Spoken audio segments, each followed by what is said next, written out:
Hello again, pool fans. We are coming to you from Norfolk, Virginia in the U.S. Open 9-Ball Championship. My name is Mark Wilson, and tonight we have special guest Darren Dynamite Appleton as our guest here. Welcome, Darren, and give us your perspective on these two players. Yeah, thanks, Mark. Very happy to be here. Obviously, I know Karl and Jayson a long time. Known Jayson since he was like maybe 7 or 8 years old. Always been the same, never changed. Just matured a little bit, but amazing talent. One of the best talents I've ever seen. Then we've got Karl Boyes. Slowed down a little bit over the last couple of years, but know his game inside out. Obviously, we played doubles together all the time, and great guy. Yeah, I'm expecting a really close match. It's really tough to call, and completely different style, so it makes it really more interesting as well. Right. Jayson Shaw plays like a guy with his hair on fire, and Karl, he plays like a guy in a lawn chair or something. I mean, very, very comfortable, smooth pace player, and Jayson is just super firepower. Yeah, both shoot really good. Probably put them in the top 10 shooters in the game. Obviously, there's a lot of great shooters, but these two guys really heavily rely on their shooting, their pocketing ability. Neither one's got a great safety game, but a good safety game, I would say. But they're both good breakers, especially Jayson. If I had to give an edge, I'd say Jason's got a slightly better break than Karl, and he's really good at figuring the break shot out quicker than most players. But Karl is sort of really learnt about the break a lot better in America, where in the past it sort of hurt him. So it'd be interesting to see how they both break, and obviously it's going to come down to holding their nerve and just don't make silly mistakes. Yeah, unforced errors. If it's fast break offense, wide open, I fancy Jayson. If it gets to be a little bit tactical, I kind of like Karl's side of it. He's a little more patient. Yeah, as we know, like Jason's a very great front runner. When he goes behind, he has a tendency to let his temperament just lose it a little bit, and then he'll sort of get it back. But it can be too late at this game. When you're playing great players, you have to stay patient and calm. As it's tough out there in the E to battle. When it's not going your way, it's very easy to lose your head very quickly. But at this game, as you get older and you get more mature, you learn to just be more patient. And that's what Karl learned to do a lot better. And Karl's just like you said, just a bit more steady and mentally, I would say. So obviously, I think it's going to be really close. But I think if Jayson gets off to a really good start, then it's going to be difficult to beat. But the good thing with Karl is that he won't give up. Pretty shot here to open the rack as he's broken, made 3 balls. Jayson, super firepower, expecting to get this one. He just doesn't view any of these shots as a challenge whatsoever. Well, that was a nice first shot, because that's a really good test of cueing. Very first shot is always really nervous, but that's going to settle him down nicely. It's a tricky one here too. And as you see there, Mark, if there was a replay, he just come off the shot before he hit the cue ball. Just lifted his head up just a bit too quick. And it's easy to do that on them type of shots when you're playing with a bit of running spin on the cue ball. This is this is a gift really for Karl, so he'll be looking to really punish it. It's important to punish your opponent's mistakes. Yeah, that's right. That's one thing I noticed that you do personally. You stay down on your shots very, very well.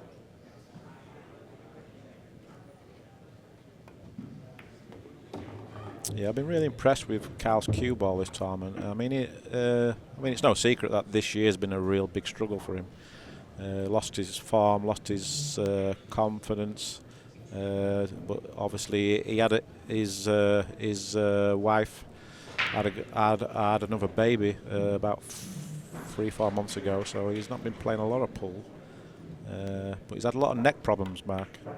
The last 3 months he's really been suffering with his neck, and he's still got it now, but he's been getting treatment. But this tournament really impressed me the way he's played. It's the best I've seen him play for maybe 2 or 3 years, I would say. Or at least since last year's Mosconi Cup, where he always seems to play well at the Mosconi Cup. Yes, he sure did. And you can see just what Darren's talking about his cue ball. It's been spot on here early goings. Karl's going to get off first.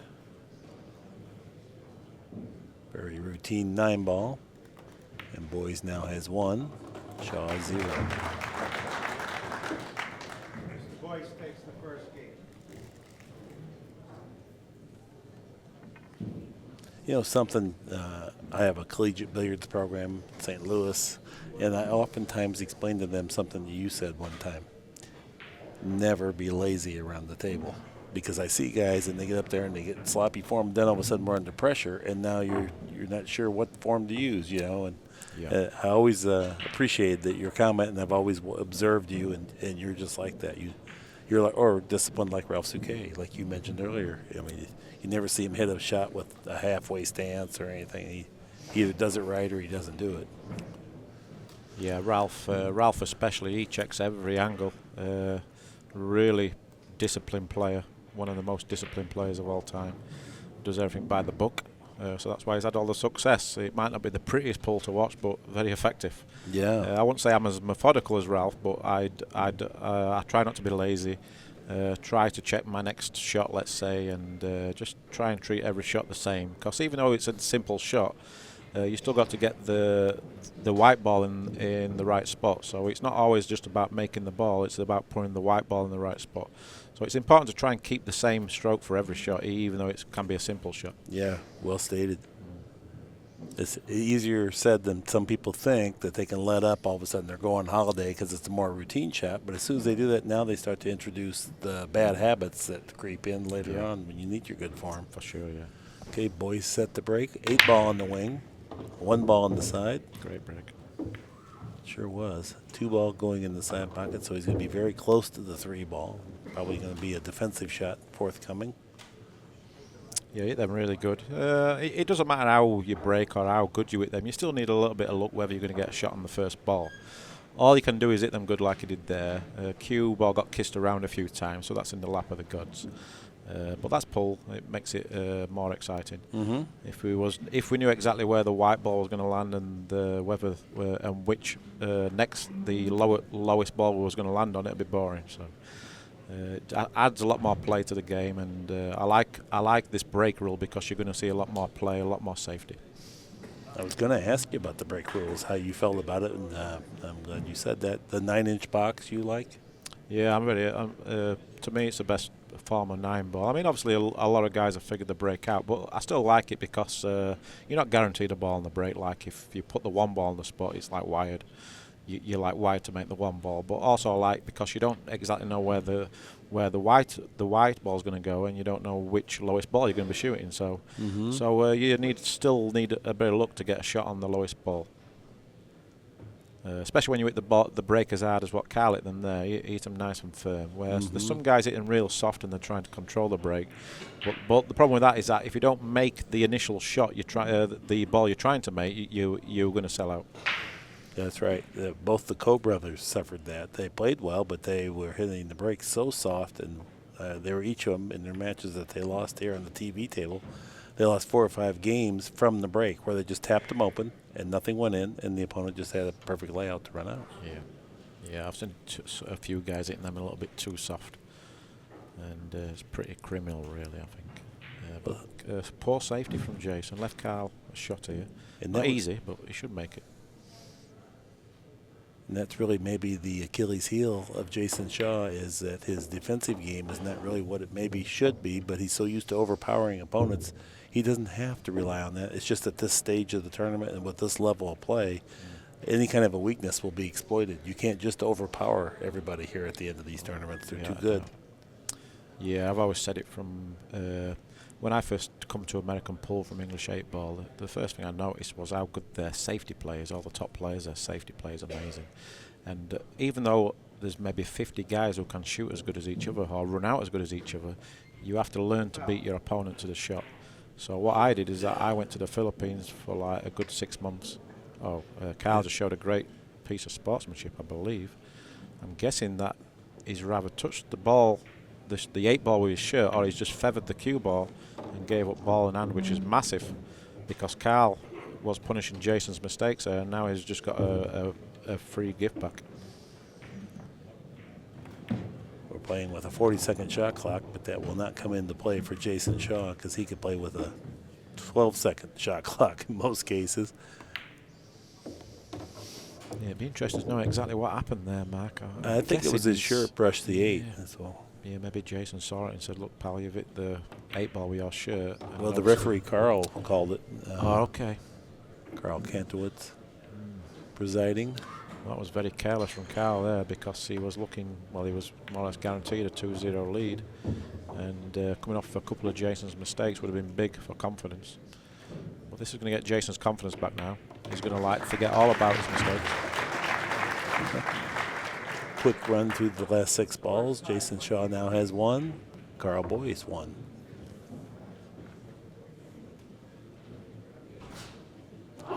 I love the density of the field. It's just full of great players last year as well. And when you look at the fitness level of the players in this day and age by comparison to yesteryear, you'd see sloppy guys that were halfway, not real athletes. Now you can't hold up for one of these tournaments if you're not in shape and fit. Yeah, I mean, most of the guys now are in pretty good shape. I don't really see anybody really overweight getting to the final stages, let's say. And that's one big thing what I need to work on is my stamina. It's long days when you come to the US Open, especially when you get to the last couple of days. You're looking at playing, 9-10 matches if you're in the losers bracket. And when you look at the losers bracket in the morning, this morning when I wake up, I'm thinking I've got to play 6 matches today. I mean, the losers bracket, the field's amazing. I mean, I've never seen a field so stacked on the losers side. I mean, like the winner's side's tough enough, but on that losers bracket, it was like champions everywhere. Hall Shane, of Famers. Dennis, it was just amazing. Yeah, probably the toughest losers bracket I've ever seen at any tournament. Pink 4 on the wing. Jayson Shaw made the 4. Yeah, it didn't go in clean. It got a little kick in the end, but he's done pretty good and he's got a good layout. So that last rack could be a big turning point, even though it's early in the match. For Jayson, I think it was important, and for Karl, he's going to be really annoyed with himself there because he made a careless error to make an unintentional foul. And Jayson's got a pretty good chance here, good shape. He'll be drawing at the 1 ball incoming down table and play the 2-8 combo, I believe. No.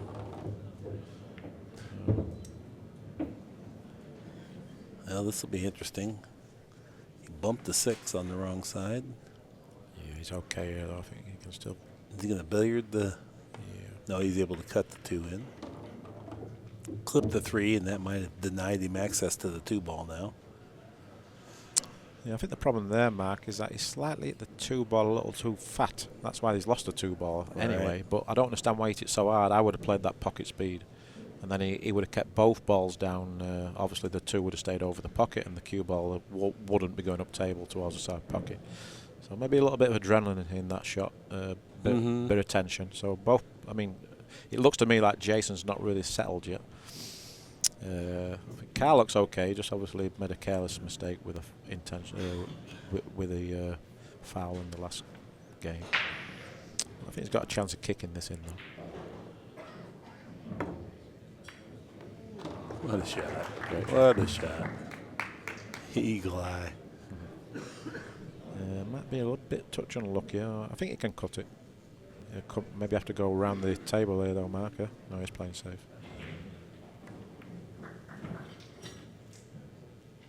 I think it's a wise decision to not try to force something that's not there.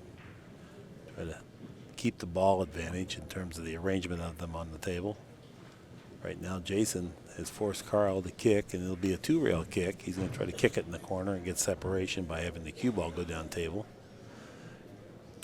Yeah, probably not his biggest strength of his game, but he's okay when he feels good. When he's feeling good in his game, he usually kicks all right.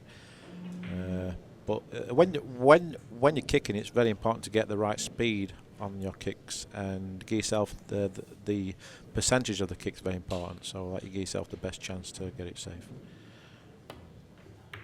That was a good hit, maybe a little bit too hard, but yeah, it was a good hit. It was a nice effort, and he played it for all he could. I mean, he had to play the shot. He took a chance to make it, and he also tried to get separation. It just didn't work out, but that's a low percentage shot. And you're forced to play lower percentage shots when you play great talent. Ooh, he's just fluked it here. That's an uncharacteristic miss of that type shot for Jayson Shaw. And now, just what Darren was saying, it's very, very important that Karl capitalize on the unforced error. Yeah, especially more so now because Jason's made 2 or 3 quite bad mistakes for his level, and Karl hasn't made any mistakes. And if he don't take this opportunity, he's going to be staring at 2-1 scoreline against him, which would be criminal for him, really.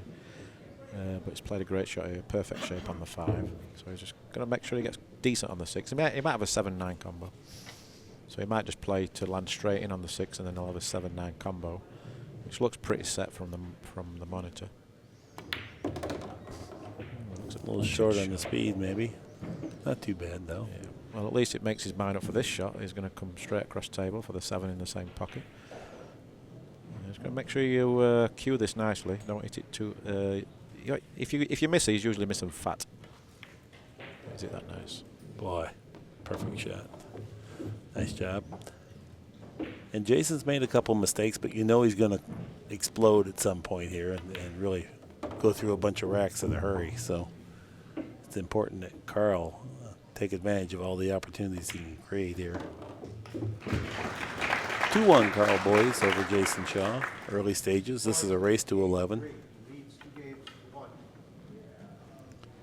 Yeah, it was an important game for Karl to win. But also we remember it's winner break, so Karl will really looking to get his break going now. Hopefully for him he'll get a few shots after the break and try and string a few racks together. And it's the way the match going on the early stages. If Karl can go 3 or 4 racks in front, then it's going to be a tough test for Jayson mentally. Mm-hmm. And conversely, if Karl makes a couple errors, Jayson will become emboldened, and he will move through those racks in a hurry. Yeah, if Jayson just needs to settle down, maybe just a little bit anxious the first few racks, but if he can just put a really good rack together and get his break going, he can string 5-6 racks off in no time. He's checking the rack. Jayson won the Turning Stone event the last 3 years running, that's a pretty strong field up there, so we know he's capable of beating anyone at any time. Okay, here we go. Karl Boyes to break, rack number 4 just about to get started. The 8 ball's the wing ball. Missed the wing. 1 ball did not go in the side, and looks like it's going to be a defensive exchange here. That was a dry break there. I wonder if that was like a little bit of a mind game there, checking the rack, and then he sort of had to go back round and just touch the 2 up. Just sort of just takes your focus away a little bit. But obviously at this level you're entitled to check the rack, which quite a few players do. It's not something I do, but some players like to check the rack, which is okay. I just like to sit there and just get along with the game. Nice safety there from Jayson. Mm-hmm. He won't hang around, even with his safety shots. He makes his mind up very quickly, and just goes with his instinct mainly. But known Jayson since he was like maybe 10 years old. He's sort of not changed really, even his looks and his appearance. Always been a cheeky chappy. Sort of one of them guys like wherever you turn is there. He just seems to be there. Like you'll be walking through an hotel or like a car park, he's just there. Any pool table, like if there's balls left on the table, he'll be there like to sweep them up. He just loves playing the game. He just plays like all day, all night. Very dedicated.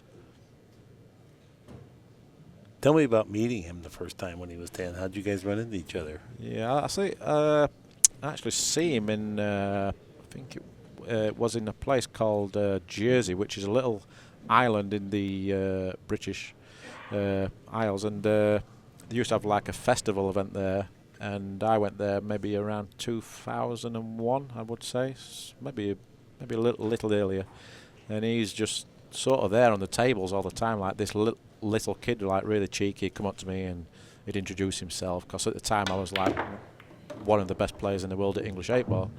So he's like maybe 10 years old. He's like, he just asking me a lot of questions, and he just wanted to play against me. And then he's like practicing on all the tables. Just really approachable guy, and he just wanted to be around everybody, you know what I mean? Just and then obviously from then I just took a liking to him, like just because he's cheeky, like really good, bubbly guy, always smiling and joking around. And Karl, I actually met him through English 8-ball also, and first time I met him was we actually played each other in a small event at English 8-ball, and I happened to beat him 3-2. It was only like a small event, and then we just sort of really got on that from there, and then we decided to play a doubles event together, maybe like 15 years ago now, and just since then we've become really good friends. He only lived like maybe an hour away from where I lived, so I'd see him a lot at tournaments, and he was actually a really big guy when I first met him. He was like weighing about 250 pounds. So over the years he's lost a lot of weight. But we all sort of switched over to American pull at around the same time, 2006, 2007. And obviously I think we've all made the right decision, just because there's a lot more exposure in American pull, there's more TV, more money, and it's just an all-round better game in my opinion. Well, we've had an exchange of a couple shots here. Karl messed up on position, played safe. Jayson then returned the safety, forced Karl to jump, hit the ball, but I'm not sure what he's left here. It looks like the 3 goes. Yeah, I think everything goes. Just got to play good shape to the 4 ball. The 4 to the 5. If you don't get perfect on the 4 ball, and he can't really, he won't be able to allow himself too much angle on the 4 ball after making the 3 and getting shape on the 4. So, for example, if he lands straight in on the 4 ball, he's looking just to leave a slight angle so he can follow it through off the 2 rails. But the key shot to the game looks like the 4 to the 5. Looked like he measured up, maybe even going rail first here on that, just to get the cue ball away from the rail. Yeah. Well, the 3 to the 4, he's got to play really good shape here. Even if he gets straight in, it's going to be very tough to get on the 5. He's going to have to be a good shot maker to get out this rack, that's for sure. Yeah, I'm not too sure if he can see enough of it. I think just enough. Or maybe rail first. We have a draw. Wow, great shot. I think he planned that all the way to be rail first, because he kind of measured it up. That was a very heady shot. That was very impressive. Made that look very easy, Matt. I know it. He hit it so pure. Eagle eye. That was a nice stroke. It was a good decision. Because he sort of missed 2 balls similar to what the 5 ball there, so that'll give him a lot of confidence.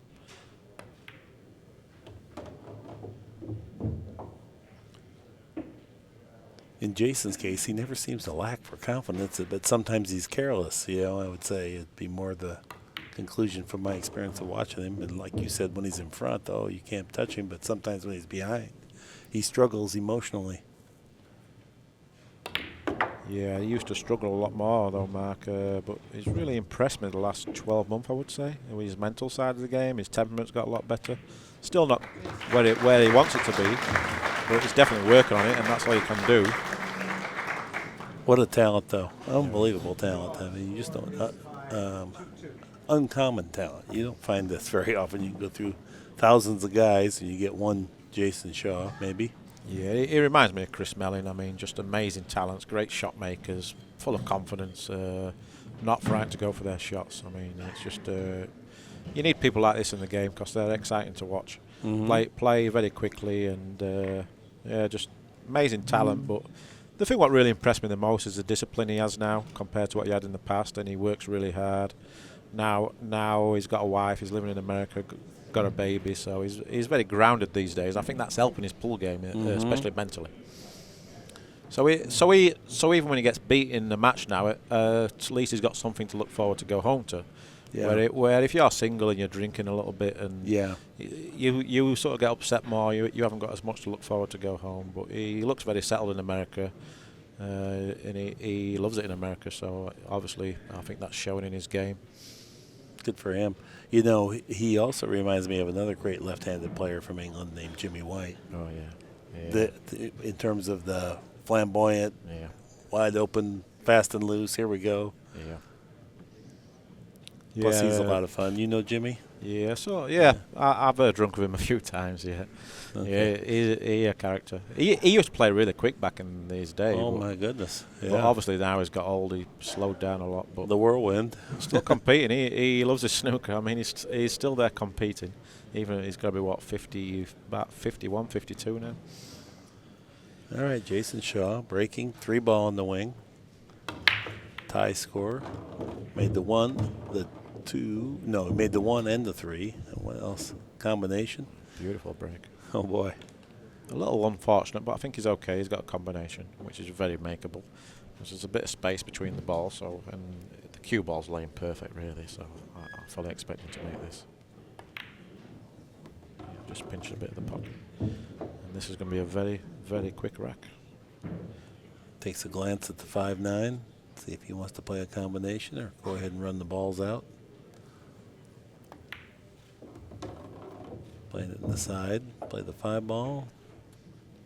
Yeah, he's okay. Yeah, these two used to play against each other a lot in UK when Jayson was living in the UK, but the last 2 years, obviously, Jayson been living in America, so they haven't got to play each other for a while. But before that, I think Karl had a pretty good record against Jayson, but this is like a different Jayson Shaw now. 2 years on, let's say, he's like really, I mean, his game's really come on.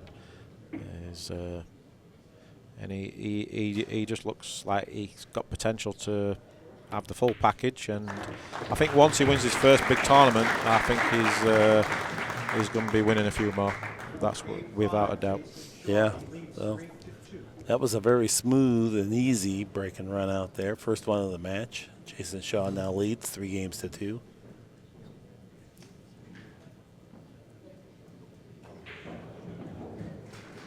Yeah, he's still a young man, and the upside is great.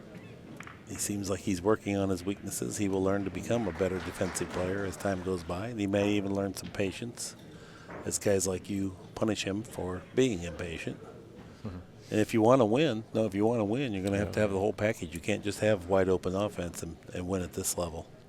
Yeah, I mean, like, you might win the odd tournament here and there, but you're not going to be consistent if you don't get the all-round game and show a bit more patience.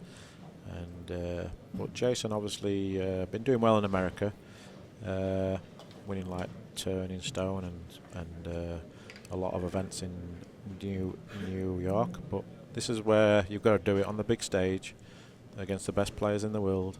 And in my opinion, in the top 2 or 3 events in the world to win. I mean, you win a US Open, you've really done something. Mm-hmm. It's I mean, I've been lucky to do it twice, and I'm still pinching myself now. Really, it's just amazing. At the time, you don't realise what you're doing. It's only like maybe a couple of years later you think, wow. That's why like Shane winning 3 in a row was absolutely amazing, especially at this level of play as well. But yeah, I've really a strong feeling that the winner of this match is going to win the tournament. I've really got a good feeling that one of these two is going to win it. Well, there you go, the carelessness there, Mark. It didn't really take much time and just sort of didn't really, I don't know, He didn't think it through and didn't work it out. You know, that he maybe could have played it a little bit differently, a different speed. He could have used draw or follow, maybe try to get a double kiss on the object ball, but he just kind of hit it in and then tried to figure it out on the fly. Well, he can hit this really thin and put the 2, let's say, behind the 7 and 9, like in that area, and the cue ball on the top rail. Or he could even shoot it in the top left, which is obviously a very tough shot, but it sort of takes some pressure off the shot because he doesn't have to sell out if he misses the ball. Mm-hmm. And well, I'm not too sure if it passes the 9 ball. So, well, this is a rare time when you see Jayson Shaw go to his extension, his 42nd extension. Yeah, he's going to go the other way. He's going to try and put the cue ball behind the set. Now he's changed his mind. He's going to do what I said. He needs to make sure you hit a rail, and that's okay. That's good. Showing patience. That's good. That's a sign of a guy who's thinking good and he's not panicking. Right. This is also a massive match for Karl Boyes. He's not had the best of years, but he had a decent start to the year because he got to 2 semi-finals on the Euro Tour, so he sort of put himself in a good position with the Mosconi Cup points, but sort of like fell away the second half of the year, sort of struggled for his form, but he's come here and he's having a great tournament. And looking at the rankings, if he wins this match, he's guaranteed to qualify for the Mosconi Cup by the rankings. He needs to finish third. So if he wins this match, he'll be guaranteed third place. If he loses, he still has a chance, but he'll have to win 2 more matches. And he would take over Nick Vandenberg and take the third spot. And then Albin Auschen and Niels Fein are already guaranteed.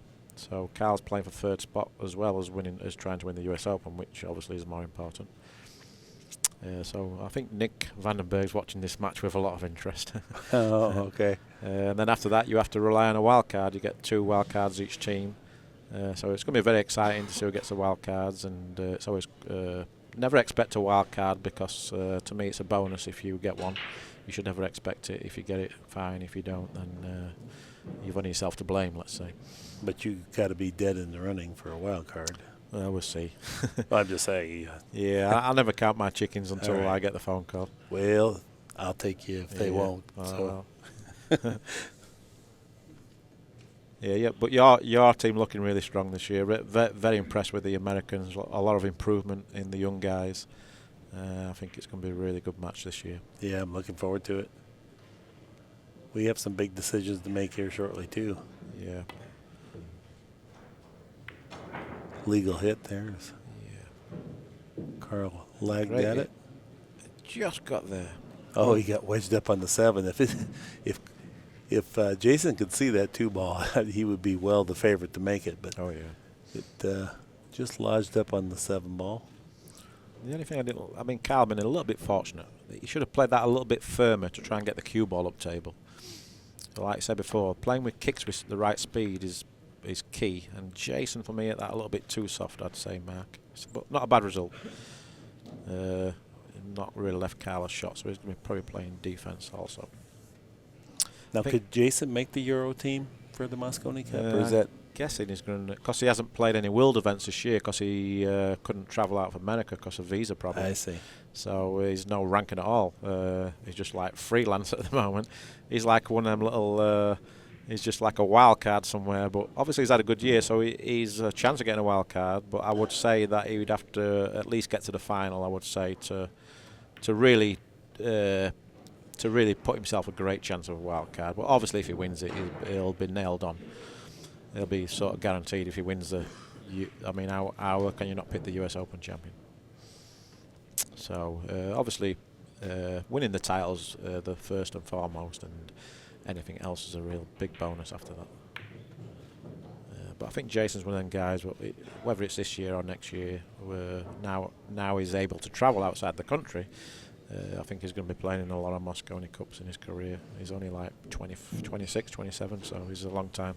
Mm-hmm. He's going to play a lot of Mosconi. I wish I started playing American pool when I was 26, 27. I started at 31. Just sort of wish I started at 25. But I'm not really complaining, but I am quite greedy, so. Rail first? Yeah, Boy, just about to say that he's very, very good at them one-rail kicks. One of the best in the world at the one-rail kicks. He uses a mirror image, it's called. So what he does is that he doubles the distance from the point of the object ball where he wants to hit, from the edge of the cushion onto the rail. He just doubles that distance and uses it as a really good guide. And then the fact that he has a very tight repeating stroke aids him in his judgment and intuition to hone on top of what his measurement system uses. Random strokes won't produce the type of hit time and again. So. Yep, and he was fortunate just to see enough of the 4 ball. And we should have a tied game here, Mac. Yeah, I think this match could go really to the wire. And I think the further it goes in the match, I think the more nervous they're going to get. Because there's a lot at stake here. Because the winner of this match doesn't have to play it again until tomorrow.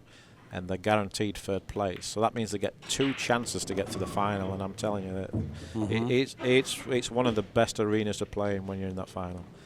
These are, especially for a singles tournament, I'd probably say it's probably the best arena to play in.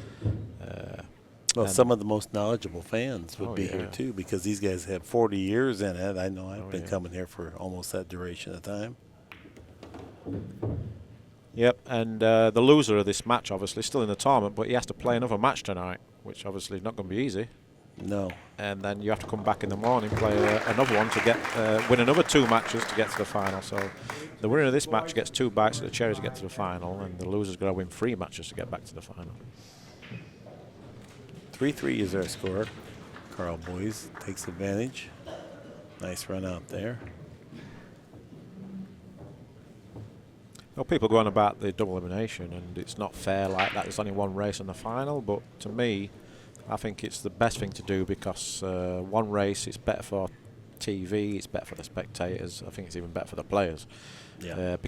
But they say, oh, it's not fair because 1 guy got beat. But the advantage the players got by getting through the winner's side is that it's played a lot less matches, a lot less stress, a lot less drama and fatigue, let's say, to get there. Where obviously the guys coming through with the losers, I mean, they've had like a long grinding road. So and every match is for his life. He's right on the edge, you know. Yeah. So he's just as deserving to be to have 1 shot at winning the final. I completely agree with your assessment, and we've played it both ways for many years. But the best way is what they do, 1 set final. And then for everybody, we know it's the final. It's the final unless this happens, and then we're going to play another match, and it's anticlimactic. Yeah, I don't think it looks good when 1 guy wins 1 set and then the next guy wins the next one. It's sort of like, ooh. I don't know. I just like I just like playing. If you get beat, you go home.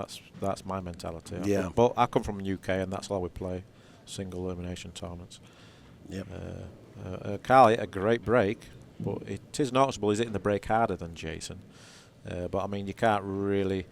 I mean, that's just unfortunate that the 8 ball's in front of the cue ball, so he can't get a straightforward shot on the 1.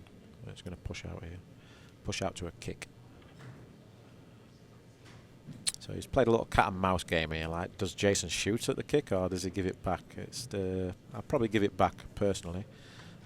Just not a big fan of where. I mean, if he's feeling great, he can kick at the ball, but not too sure how the balls are positioned. It's the right thing to take the shot. So I think it's give the table back.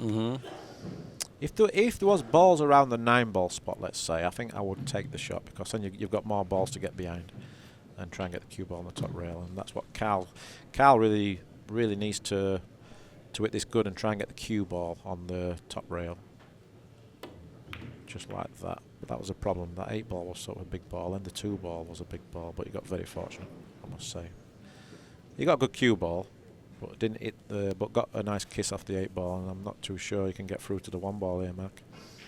No, I don't think so. Jason's body language suggests disgust and disdain for this shot. Yeah, Jayson and Ashley, the both of them like show their emotion, and they'll let you know whether you've been fortunate or not. They won't hide their emotion, but that's most of the Brits are like that. We're quite emotional, passionate players. We don't really mean any malice by it. It's just more like, yeah, you had a good roll there. Oh, nice. He warped it in there with a little bit of backspin. Yeah, couldn't really get any action on the cue ball, though. So, Karl has a shot. 2-ball looks makeable. Not easy, especially in these side pockets. From that angle, got to be spot on in them side pockets. Yeah, it looks like the 2 and the 4 could possibly be a combination, but you'd have to manipulate it a little bit, and it's going to be hard. You don't really want to blast the 1 into the side if you can help it. Yeah, and it's not a dead set combo, the 2-4, so Right. you have to get the right side of the 2. But the one thing I will say about Karl Boyes is that there's 2 players who I think are the best players in the world into the side pocket, and that would be Karl Boyes and Chris Mellin. I mean, it's amazing how accurate they are pocketing balls into the side pockets from like crazy angles. You know what I mean? Like the 4-ball, he'd probably make that with Karl Boyes. It's like just really good into the side pockets. But I think that's because of their snooker background.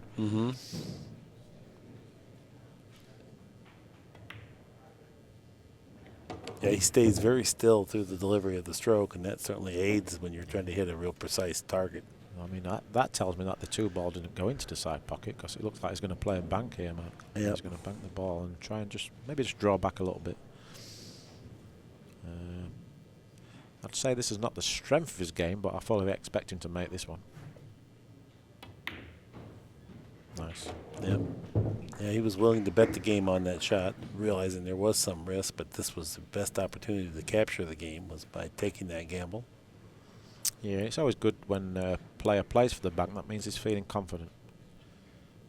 People don't like leaving banks if you're not feeling good about your game, and you always like prefer to shoot the ball more than bank the balls.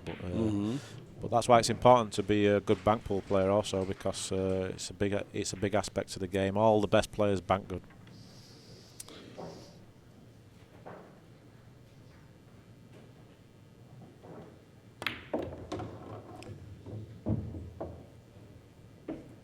Perfect angle on the 5 ball here, so he's going to make this and come round the back of the 8 ball, leave himself straight in for the 8 ball, because the good thing here is that he doesn't have to worry about shape for the 9 ball because it's near the pocket.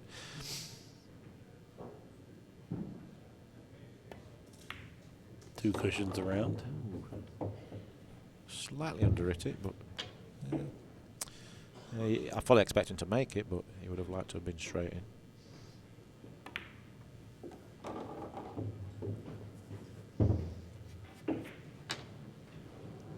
This 9 ball will give Karl Boyes the lead again at 4-3. Converts that opportunity. And that was all based on a good kick that he was able to hit, and then it got lodged up and blocked, and then Jayson had the kick. Yeah, it's been a bit cat and mouse. No one's really taking the game by the throat right now. It's maybe showing a bit too much respect to each other, Mark. Obviously, both really good friends. Both some sort of their personalities are very similar. If people don't know Karl, I think he's a bit arrogant, but you get to know him. He's a funny guy. Yeah, and Jayson, he just likes to talk to everybody. So both very likable people. Yeah.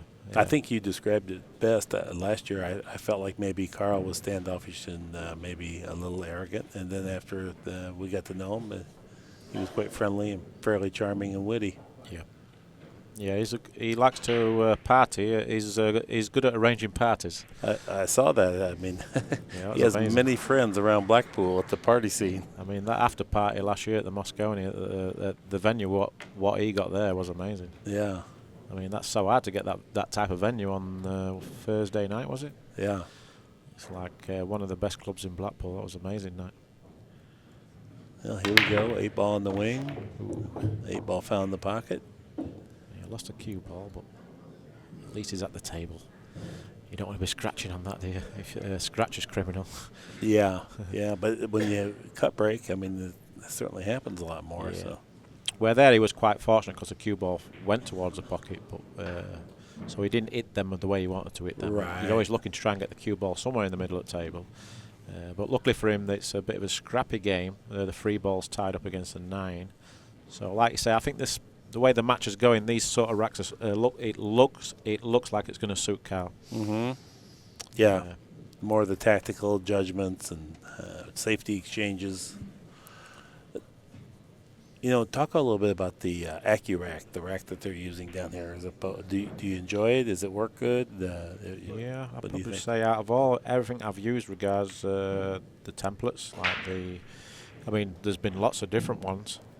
Some like really wafer thin, some like paper thin, some like tape thin. Some have even melted on the table before. But this one looks like it's the best one for me. Really holds its like even after the break, it sort of stays there. You know what I mean? It just stays on them spots, and easy to get the balls in place. It's easy to remove. The material's really nice, so I can't really praise it enough. Really, he's worked a lot of time putting this together, and I've never had the opportunity to use one, but nonetheless, I know he's put a lot of effort and care into it. So yeah, and he's given a lot away. I mean, I messaged him, said, "How can I get one of your racks?" And the next day, he sent it to my house with like 3 or 4 of them. Yeah. So great guy. So you should support this guy because I'm not great at giving compliments, but I'd definitely say this is the best template rack out there. That's good to hear. It's a good shot by Karl. Now Jayson's jacked up. This is hard to do a lot defensively. I think he's going to try and get behind the 7 ball here. So you have to really focus on cue ball, not so much the 1 ball. Boy, good shot from that range. Jacked up. But sometimes you have to take that gamble, because if he tried to get the 1 ball safe, there was no way getting the cue ball behind the 7, and that wouldn't have really been a good safety, because he can leave a bank, all that stuff. Where sometimes you just have to just go on feel and really go for the throat, and playing shots like that's going to win you a lot of racks.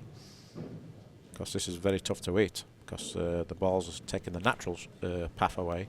So Karl has to create something here, but also the 1 ball's in a position where it could easily scratch off the 1 ball. So Karl really needs to come underneath the 1. It'd be nice if he can come underneath it. He's got to play this quite firm. He needs to get some separation. He could hit, but he's got very unfortunate. Yep. Yeah, there's nothing you can do about that. I mean, it would have been a little fortunate to hit it so thin and go down table, but at the same time, it's very unfortunate to scratch on that shot. Yeah, he played it great. When you scratch off the edge of the 1 ball 9 feet down table, well, that's just bad luck from where he was positioned at. Yeah. The only maybe saving point in the rack is the 3 ball. That's going to be the key to this rack, which is not easy as well from where the 2 ball is. I don't know if he can. I don't think it goes anywhere. So I'm guessing he's going to rather draw into it or get underneath the 3 ball, and then he can play another safety. Snooker Karl again. Sometimes rather than be aggressive and try to break it out, you better go for a pre-planned safety and reopen the. I've seen what he's doing, Matt. It must be a 3-6 combo. He's played for a 3-6 combo in the side pocket, but got a bad bump on the 4 ball. He didn't want to bump the 4 ball, but he can still see the edge of it. But I'm not too sure if he can go for it now. Yeah, it went. Eagle eye. Yeah, but because he sort of didn't get good shape on the 3-6, Right. obviously left himself a tricky shot here. But there's not many people I'd be wanting shooting this for me than Jayson Shaw. No, that's right. Good point. He has to put a little high, and I thought he'd maybe introduce a little bit more left, but he wanted to make sure he made the ball, so he took the English out of it. He just shot that like it was over the pocket. I know it. Yeah, the 2 guys I want shooting them shots for me is Chris Mellon and Jayson Shaw.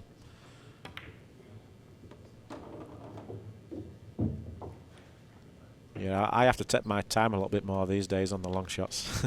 My eyes are not as good as these 20-year-olds. I'm very confident with the cue ball. That's what I like about Jayson. He's not frightened to move the cue ball around. He's not frightened to use them rails, but them rails can help you because you're really killing the speed of the table. And he did so to get the easier angle to transfer from the 7 to the 9.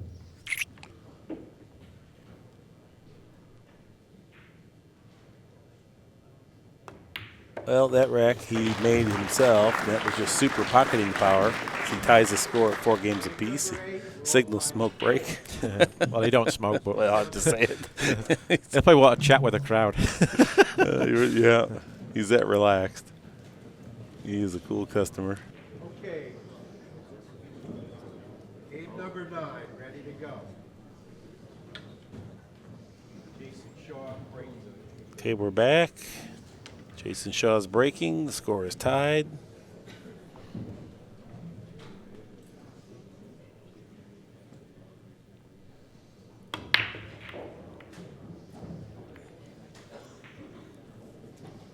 Soft break. It was dry, I believe. Yep. Incoming player can accept the table as is or turn it back. Okay. No, they're requesting Karl to remove the Accu-Rack. Yeah, Jayson, it's a break a lot softer than Karl. He's looking to make the wing ball, which he failed to do that time. So maybe he didn't hit the...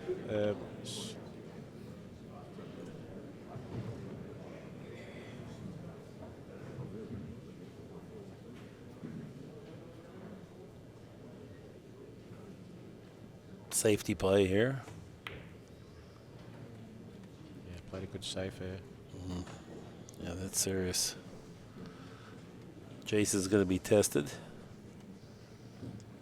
Yeah, and that type of shot there, it's better if you can get the object ball off the rail. It makes it a lot less of a bigger ball to it. And that 7 ball makes it even more awkward.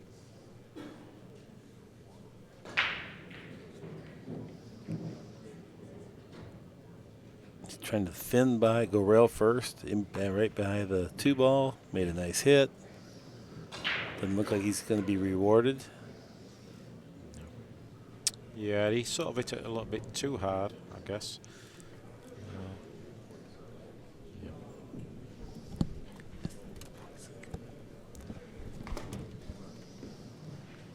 Karl's measuring out where he wants to get for position. If anybody's listening down the truck, we definitely got an open mic. You with me, Billy?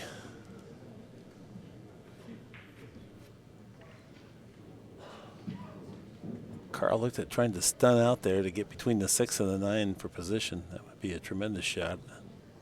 Now he's digging down on the cue ball like he's not going to do that. No, he did. Yeah, perfect shape.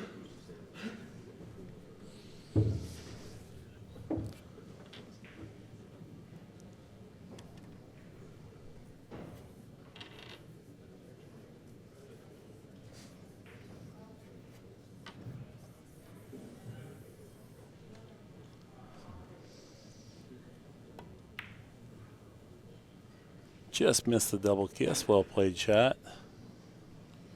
I'm guessing he couldn't make the 2-ball mark. And he's left a shot, open shot here for Jayson in the side pocket. Jacked up. He's got to go a long ways here. Caught it pretty nice. Yeah, looked pretty good.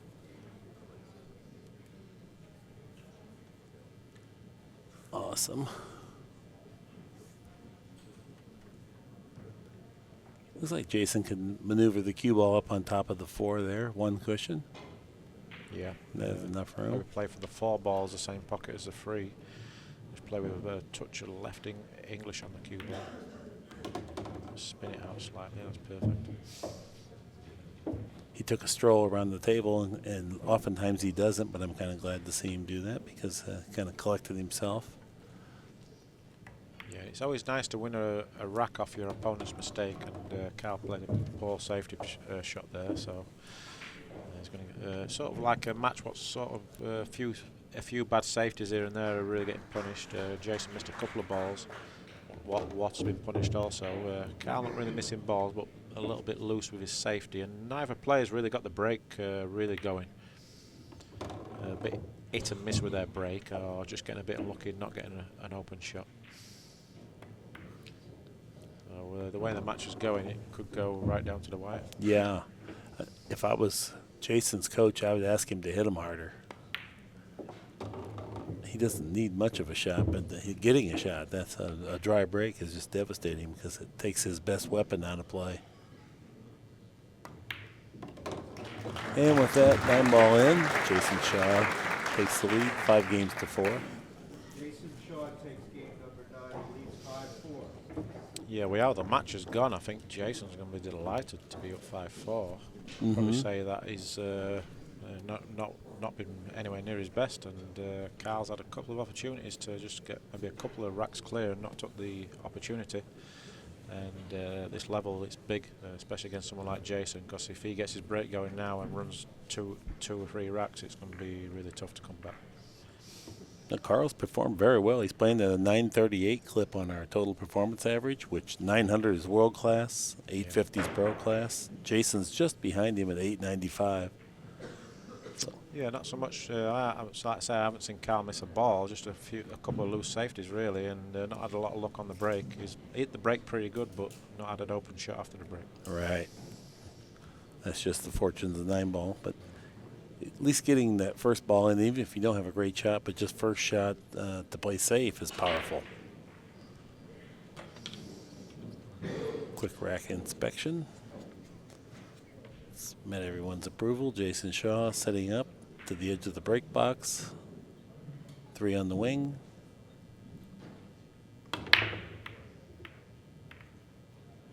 Try again, Mark. Yeah, and he's got a super power stroke. I'd have him hit him the same way, but just a little bit harder. I think this one ball is cuttable. Not easy, but if at least he's going down table towards the 2-ball is, but not easy to get shape on the 2-ball. But making it is the key, and then try and get. I mean, if he can get on the 2-ball, great. I know he's maybe he's going for a bank shot or playing safe. He went for the bank. Boy, nice shot. Not easy combo though. If it was maybe 3 more inches on the cue ball, it would have been an automatic combination. But I think it's a go. I think it's just a straight-on cut in. I think there's enough room. It passes the 5. Oh. Yeah. Well, that's even better for Karl. Right.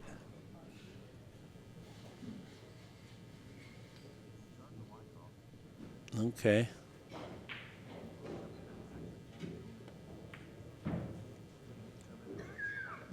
Nice shot. Nice shot.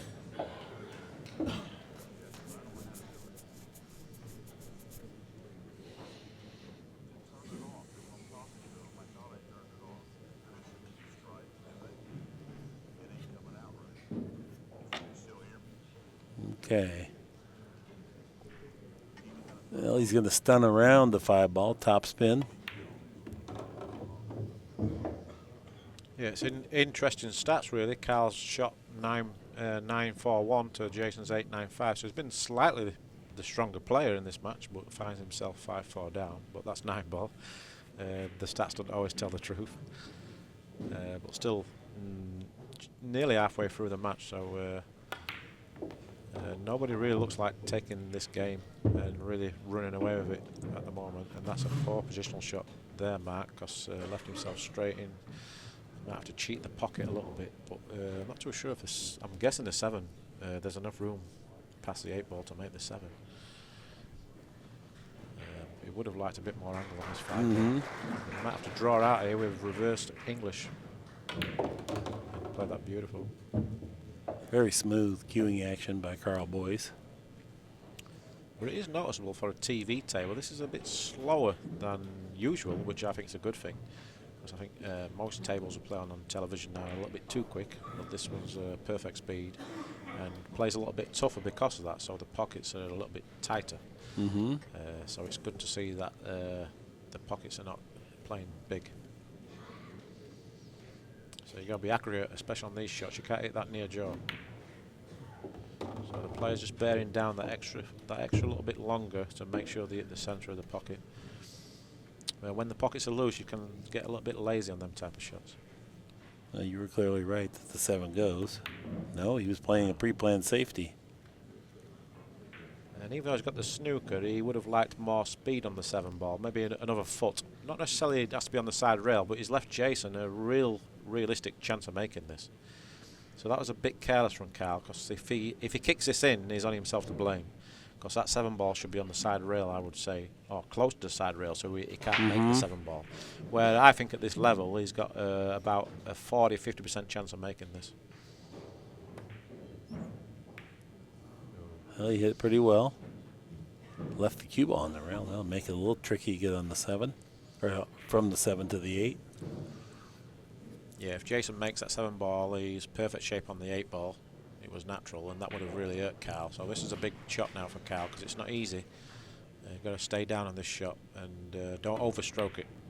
Ooh, just sneaked in, Mark. Didn't hit it clean, but he raised up a little bit. You could tell he didn't. He found that shot distasteful. Yeah, and he knows the importance of this game as well, because he feels like he should be maybe leading by 1 or 2 racks, and he's actually found himself 1 rack behind.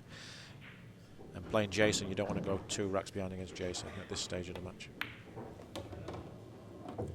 Yeah, played that one nicely. That was a bit of pressure on that shot. Yeah, and a good confidence booster here as he ties the match up here with this 9-ball. Cashes it in. The score is tied at 5. Well, we played 10 games. It's 5-5. You know, Boyes has been making balls on the break. He just hadn't had a shot, but I would continue and just hope that things, fortunes turn around there from the break, because you can see he's effective once he gets out on the open layout. Yeah, he's definitely hitting the break harder than Jayson. I'm a bit surprised that Jayson been a little bit stubborn, I would say, with his break. And I think now in this stage of the match, obviously the soft break's not working. I think now is the time to change it. If he gets back at the table to break, I think he needs to he needs to hit the break a bit harder and guarantee making a ball. Because if Karl gets his break going, it's going to add even more pressure on Jayson when he does get another opportunity. And to me, Jason's best weapon is his offense. When he can put 3 or 4 racks in a hurry, and then it puts a lot of pressure back to his opponent to try to maybe overachieve and do something they're not comfortable with, trying to break a bunch, make a home run from their break when they're used to being, I think Karl's much more of a measured player. Yeah, it amazes me how much he's slowed down over the last few years, Karl. He used to play quite fluent, quite quick, but I think he plays slower than me these days. I'm going to tell him, actually, when I see him. I says, you play slower than me now. Matt made the 6th ball, though, Matt. Made the 6th, last ball rolling. Oh, that was a big ball to make because the 9's right over the pocket, and the layout is wide open. Wow, that was huge. And if I was Jayson, I would go to school on that. Look at the break. Look at what he's getting done here with power. But very fortunate to make the 6th ball there, because he obviously didn't rack the balls great, because the 9 ball shouldn't have been moving. If you rack the balls so they're all touching, usually the 9 ball doesn't move. So there was something loose in the rack there. And obviously the last ball rolling on the table, the 6th ball, and that dropped in. Otherwise, he'll have been leaving a wide open table. But this is a luck you need in the game. This is where the luck factor really, you've got to take advantage of this. That big slice of luck there, he's got to take advantage of this. So this is a massive rack as well, because the way the match is going, 6-4 is a good lead, especially when you got the break. 6-5, sorry. Yeah, I like it. Karl got settled in, then raised up, and then was preparing to shoot, but now instead he collects himself and stands up, start all the way over. I appreciate that. Yeah, it's always important. If you're not sure, get back up off the shot. There's no rule saying you can't. And it's amazing how many times you get down to the shot and you're not feeling right on the shot, and you just stay down and you end up missing the ball. Yeah. And then you ask yourself, why didn't I get back up and just resettle myself? And that situation there, he did it perfect by playing a perfect positional shot to the 2 ball. Didn't get perfect on the 4 ball, but I think he can just nip it. He can just kill the cue ball, even though he's not bang straight in on the 4. He can just kill it. So he might even make the 4 ball into the right hand side of the pocket so that he can hold the angle. Can hold the cue ball just like that. As you see, he made the 4 ball in the right hand side pocket. So that's another thing for the amateurs out there. Don't be frightened to use the pocket. You haven't got to hit the ball in the middle of the pocket, especially side pockets. That's what I noticed more with amateurs. You can avoid a lot of scratches with cut shots by just pinching the pockets.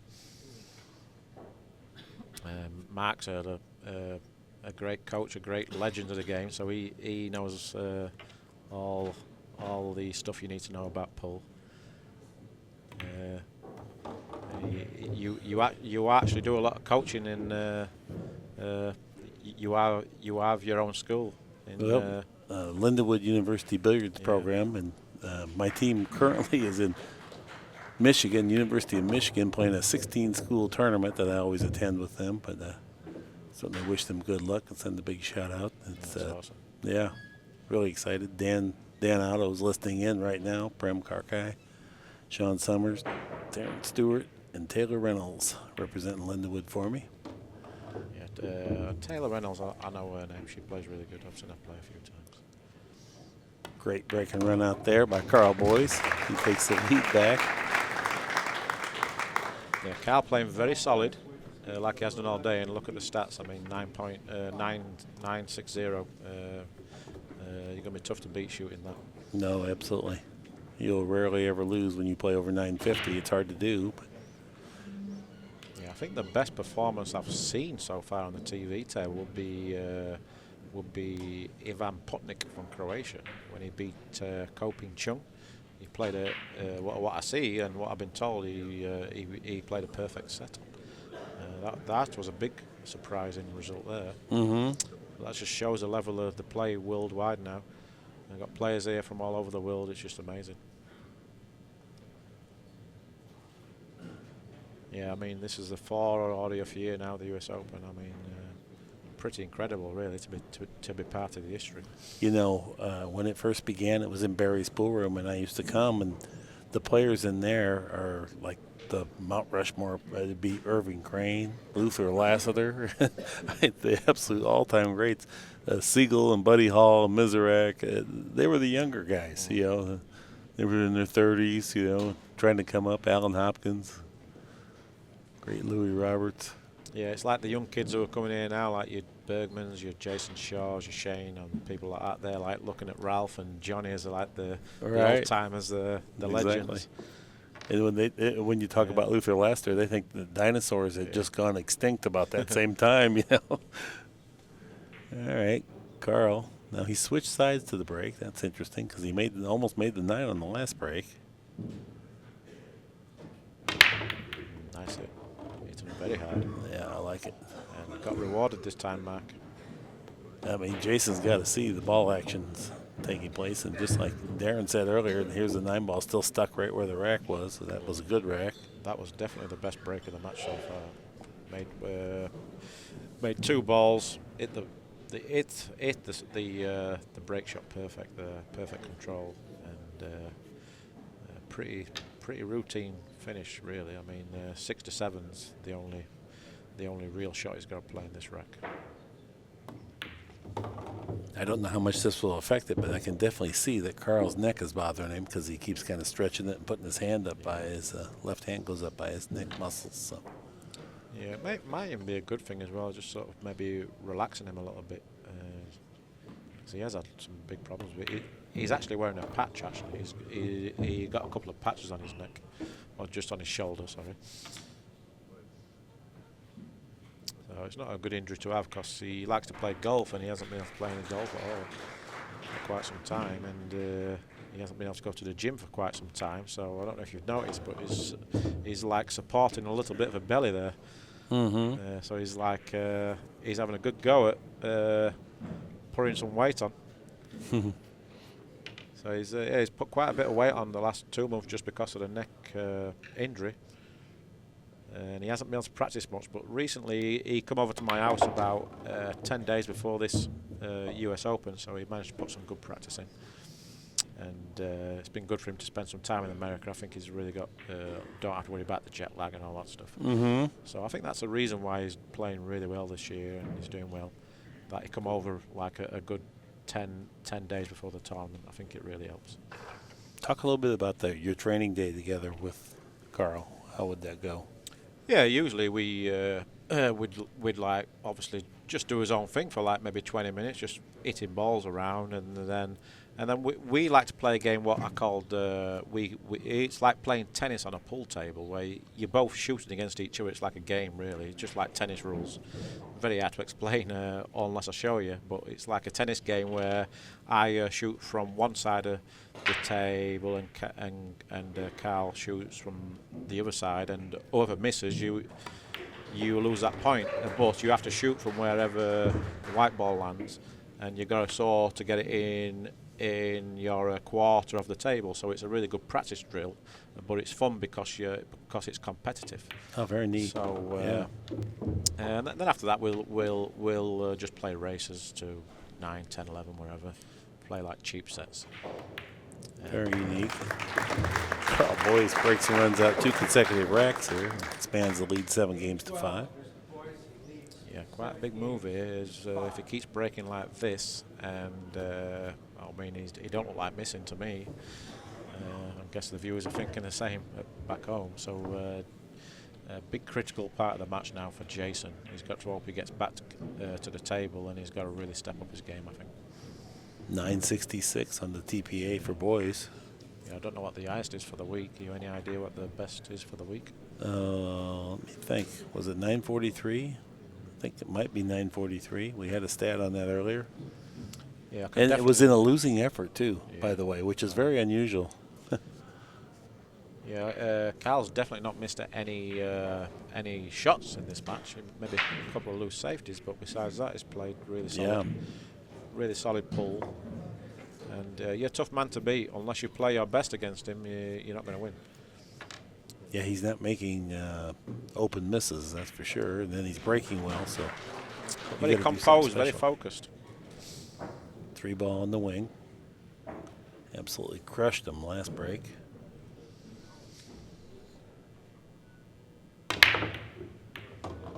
one on the side. Cue ball got hot and loose down on the end rail, but Karl's going to be able to at least see the edge of it.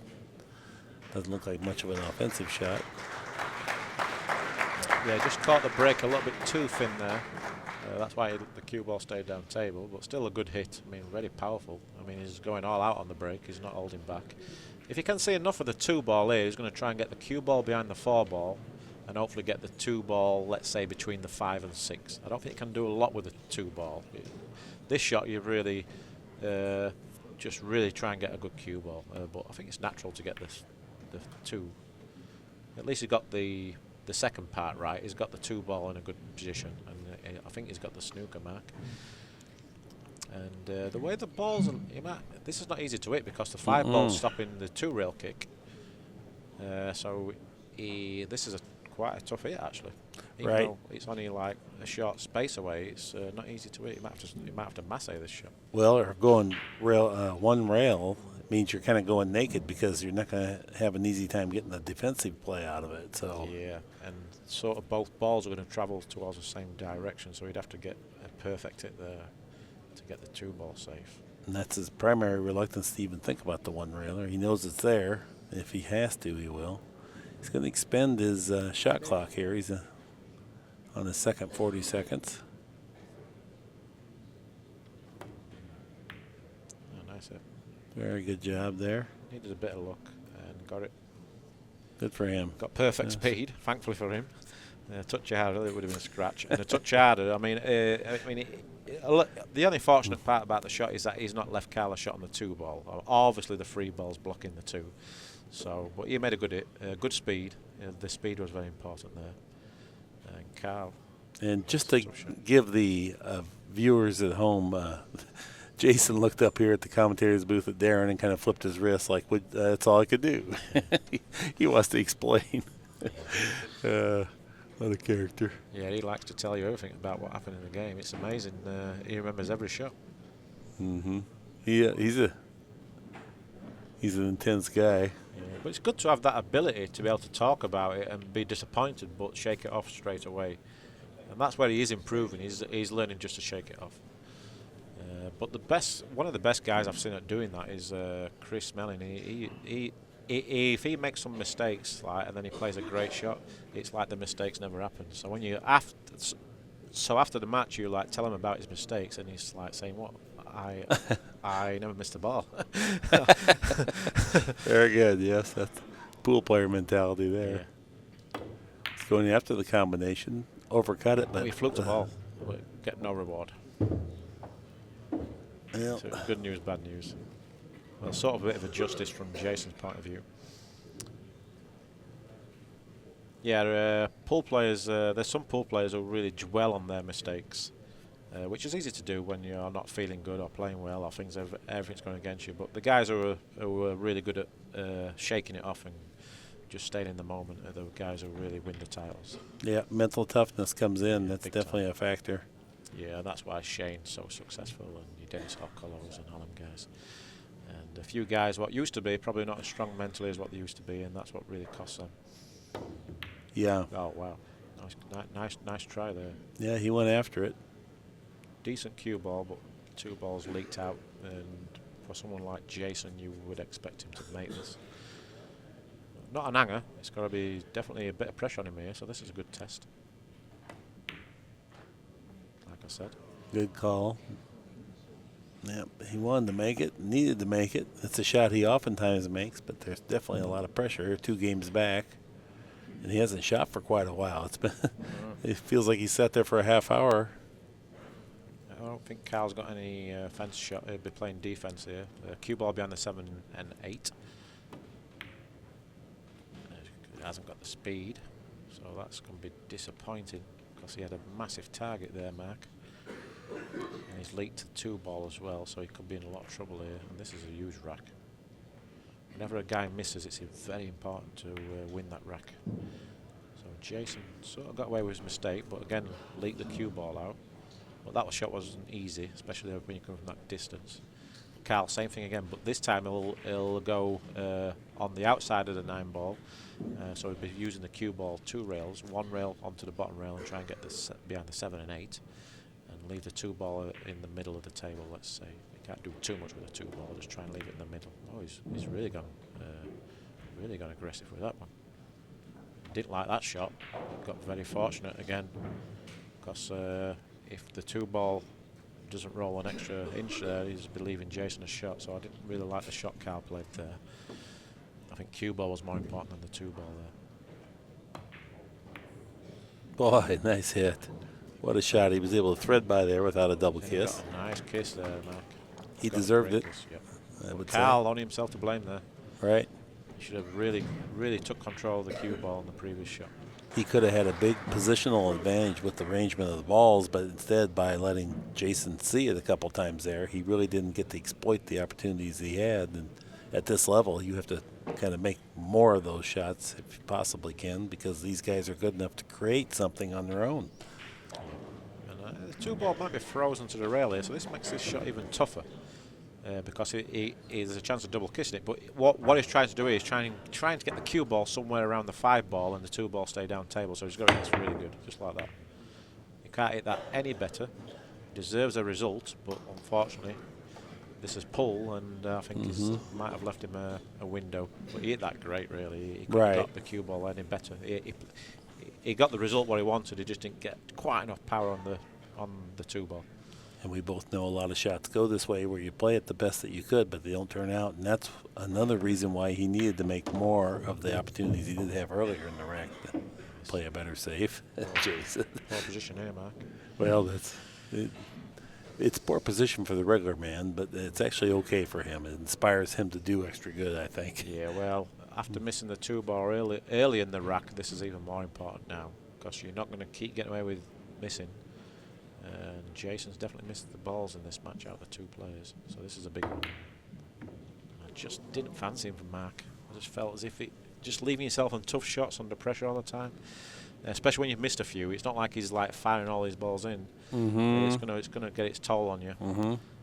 That's why your cue ball. I mean, cue ball control is so critical at this game. I mean, he's an amazing player and he's going to be a world champion. There's no doubt about it. But in these type of matches, your cue ball is going to be a bit tighter. I think this has been the difference so far, Mark, between the two. Yeah. This is just the style of match that we were talking about beforehand, that it would favor Karl, and it just seems to be playing into his hands. If it's going to be slow-paced like this and a tactical game. Yeah, Karl's playing a very similar to game what I would play. He's playing like, I feel as though I'm watching myself at the moment, which is not so good. It's pretty to watch. I'm not like a Jayson Shaw or a Mika Himinen, but he's very effective. Doing all the right things, double checking, making sure where the cue ball needs to be. Obviously there's a lot of pressure out there, so you don't want to give any cheap racks away. When I watch you play, I'm always impressed by how tough-minded you are, and I love your compact swing because it's much easier to maintain under pressure. Yeah, that's what I worked on really hard the last 2 years. I actually changed my cue action twice now. But the last one I changed, I feel a lot more compact. Yeah, it's very simple, and that holds up for the long, tough shots under pressure. This Karl. is a big rack. Yeah. Well, this could take a toll on Jayson's attitude also, falling behind here. Because he really hasn't had a chance. It's kind of like the big dog hasn't got loose yet, and he's not playing his style of game. Yeah, I mean, Jayson's missed four or five balls in the match to Karl's 0. Obviously, that's a big difference. But all 4 balls he has missed, if he's playing his best or he feels great, he never misses on balls. So it's just like putting a little quick stroke in or just jumping up slightly just before the shot. Has just been key, really, because so he just hasn't really settled in the match. Right. Karl's kept him off balance. He has not been able to get his good rhythm going, and here we can get a look at the errors. Shaw has 9 errors and Karl has 2. Big difference. I mean, if someone said to Karl before the match, you're winning 8-5 with 2 errors, you'd be very happy with your performance. I'd say. And they're not missed balls, you know what I mean? They're 2 safety errors. Right. So he's played pretty much perfect match. And to be fair to him, it could easily be 9-4. 9-4 would have been probably just about right on reflection of the play. But you're leading 8-5. If you say to you, if someone tells him before the match you're going to be leading 8-5 and breaking, you snap their arm off. Right. Even if you're 7-6 and you're breaking. But as we know, Jayson, unbelievable talent. He can soon find his game. He's one of them players what can just sort of be like looking dead in the water. Just need a couple of good breaks and just get his confidence up, and this match could turn around very quickly. Staying very positive is important for him. This is a good break again. Yeah, one ball went in the side. He has got a shot on the 2, not easy, especially with the 7 and the 5 make it a little awkward queuing, but not easy shot, but it's an opportunity. It's sort of getting to the stage in a match where Karl could be thinking about the winning line and also could be thinking about what's at stake. I know obviously you want him to win the US Open, but to every British player especially, or European, it's like our #1 goal to make the Mosconi Cup. I mean, obviously it's more important to win a world title or US Open for like your career, but it is like huge to get in that Mosconi Cup team. Well, I'd say it's career defining. Oh, you know, when you say you played the Mosconi Cup, then people that don't even know pool know that. So he could easily let stuff like this enter his head now, and then he might just get a bit too defensive and just lose that little bit of focus. So it's important to stay in the zone, because at the moment he's been really looking really good mentally. Been very impressed with him mentally this week. Like no negativity, and just if he makes a mistake, he's like shaking it off really quickly. Yeah. Jayson, he looks okay. I mean, his demeanor's still pretty good. I agree. Yeah, I was kind of thinking that I might see a little bit more of a meltdown, but maybe what you're saying, the maturity of being married and being here and settled in, it's going to improve as time goes by. People that have phenomenal talent and borderline genius for something, they do get sometimes very frustrated. They're used to being able to express it, and really, to this point, we haven't seen the real Jayson Shaw game. Yeah, I mean, when you got people like Jayson with his style, his play, it's all like feel and firepower. It's a bit like Earl Strickland. People like that. I mean, when they're on, they're amazing. And when they're not quite on, it's like very frustrating for them, you know what I mean? Because they don't understand, because they're so talented, they think they should never miss a ball. So when they're not quite on their game, it's really hard for them to accept, because they're just that good, you know what I mean? Right. Where someone like myself or like a Ralph or a Johnny Archer, we just keep grinding and just grind out as 11-9 victories, 11-8s, or if we do lose, we make it as difficult as possible. Make the most of it. Oh, nice shot. Good hit there by There's Karl. Yeah. You know, the other part is that Johnny and Ralph and yourself, if you play your A game, you're going to kill your man. If you play your B game, you'll still win. If you play your C game, you'll barely win. You know, I mean, there's a couple different ways, and sometimes you have to win ugly, and it's kind of a messy thing, and that's where you got to stay focused, mentally tough, battle on, no matter what the score. Yeah, that's what I said. I mean, Ralph Souke, when he was winning a lot of tournaments, I said like his B game was the best B game in the world. Never really seemed to me like have the best A game out of all the players, but his B game was so strong. Right. And he won a lot of tournaments with his B game. You know, he doesn't lose to people he's supposed to beat. So if you go back and see how many times he gets upset from somebody you think that he's a favorite over, he doesn't make that mistake. Wow. What a shot. I have to clap for that myself. Spiked over a full ball, jumped it in. This is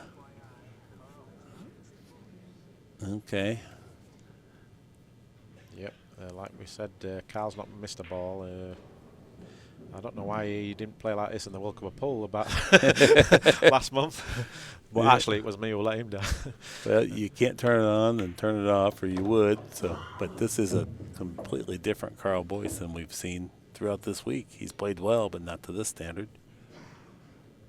Tricky shot he's left himself here, Mark, because it's not natural just to roll the ball in onto the side rail. I don't think, by his body language, that he can hold it. But so he's thinking about drawing into the 6th ball, which I don't really like. It looks like he can draw down table for the 6 in the same pocket as the 5. So yeah, I don't really know why he'd want to bump into the 6th ball, which he has done. Always, and that's the problem with that shot. He'd be quite fortunate if this passes a 9 ball. It does, though. I can tell from the overhead. I think it only passes because the 9 ball's not on its spot. If the 9 ball's on his spot, that would definitely not pass. So a little fortunate there. Will this be power draw, or do you think he'll try to stun to the long rail here? Depends on the angle if you can force follow. Yeah, he's looking down like he wants to go to the long rail and then the end rail and down. Yeah, looking from the hovered view, it looks like he's got to maybe play a power draw, I guess. He could, yeah, I think the power draw, but he's got to put a really good stroke on this, so it's easy to not really commit to the stroke here. Like that, didn't quite commit to it, Mark. Sort of like poked it. I agree, yeah. But he is very good at these shots. But this shot here, this is where you have to keep your head still. Any movement here, you'll miss the ball. And usually you miss it fat. So very important to keep your head still. Nice loose grip. It's very important to have a nice loose grip on the stroke here. If you really grab the butt of your cue really tense here, you're really exposing a lot of movement, possible movement. So nice and loose, keep that head still and just trust your stroke. Head stayed still. Like you called it. I'd probably say he's one of the best players in the world at that shot. Yeah. The best player I've ever seen at that shot is Johnny Archer.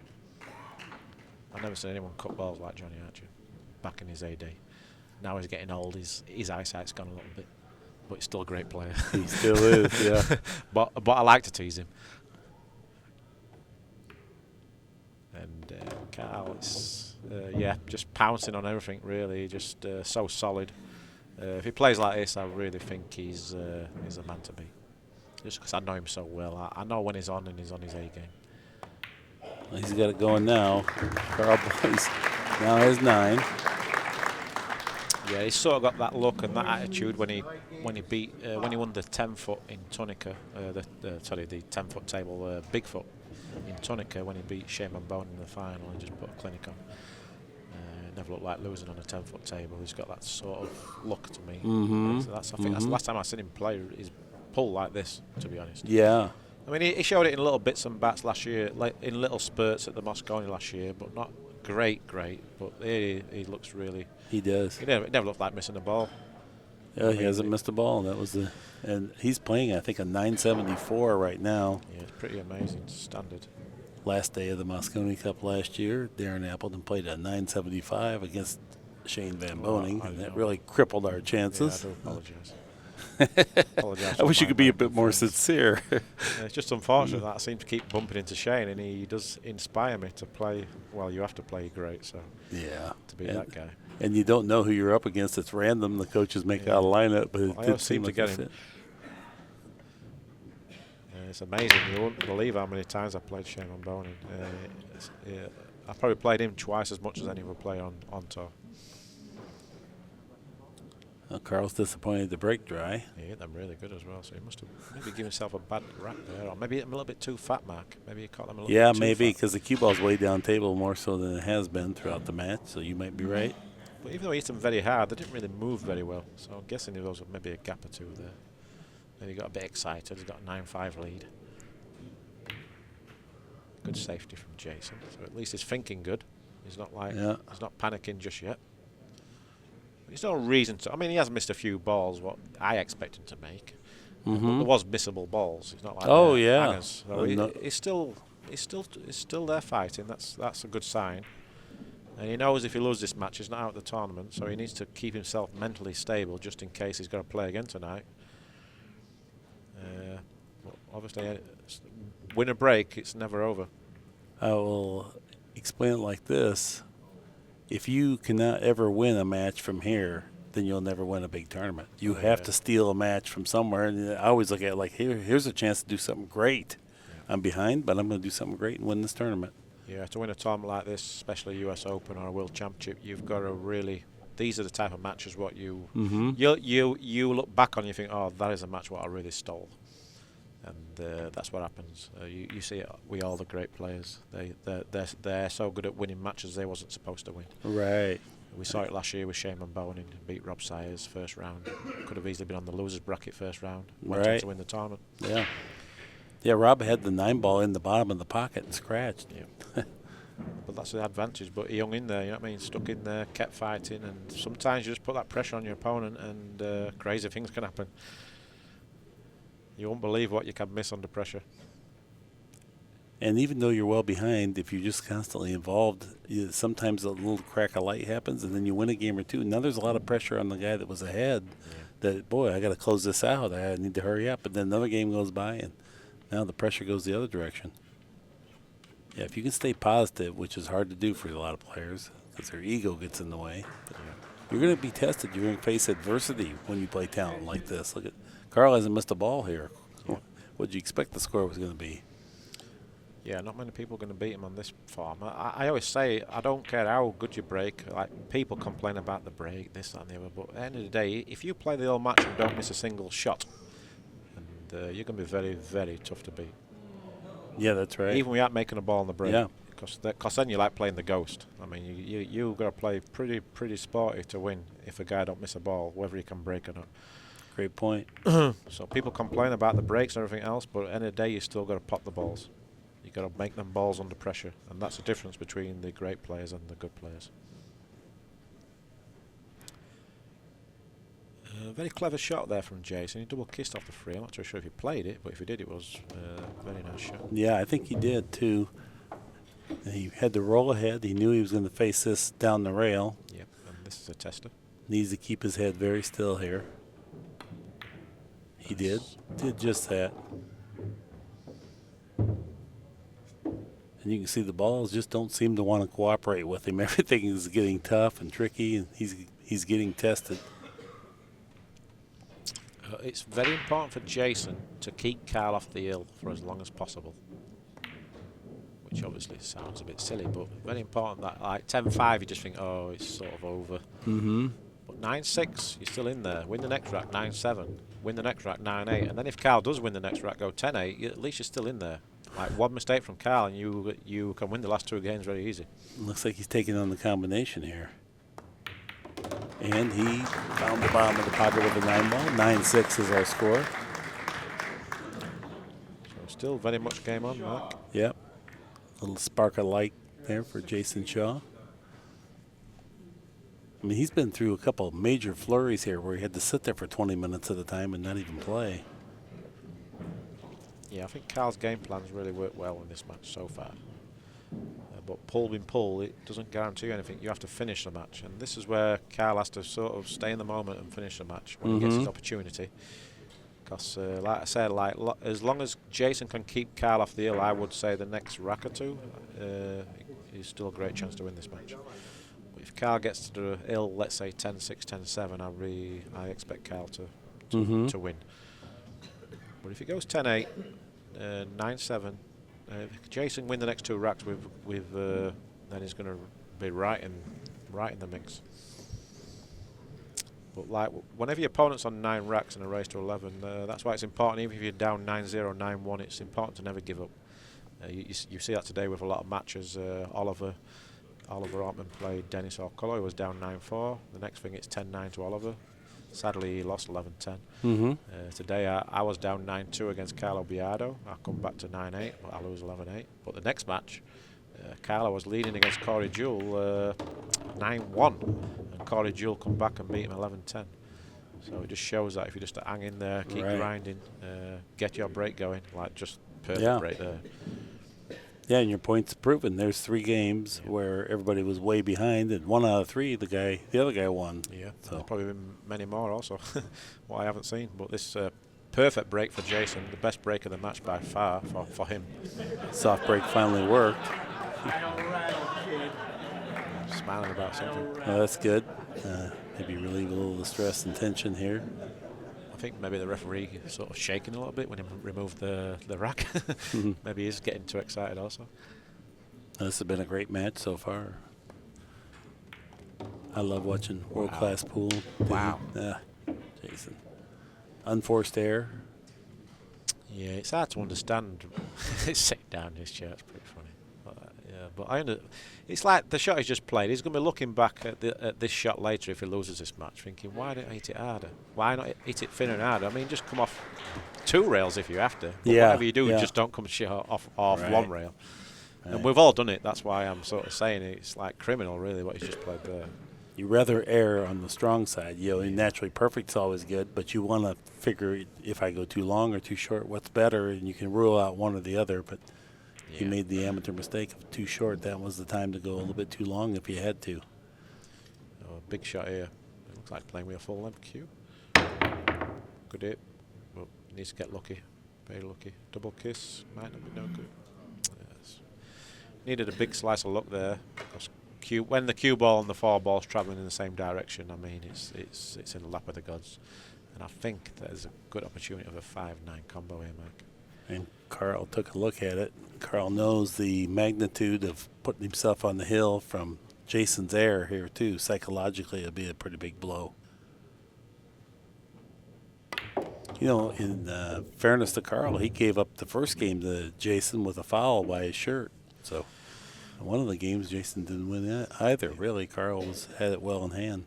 Obviously, it's not a straight in combo because Karl actually played for the 5 ball in the bottom left-hand pocket. So he's like obviously missing the cue ball big time. Mm-hmm.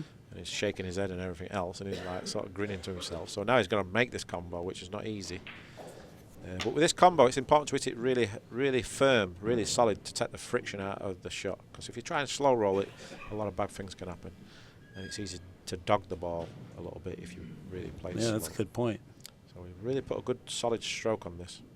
Commit to it. Ooh, we didn't commit to it, Mark.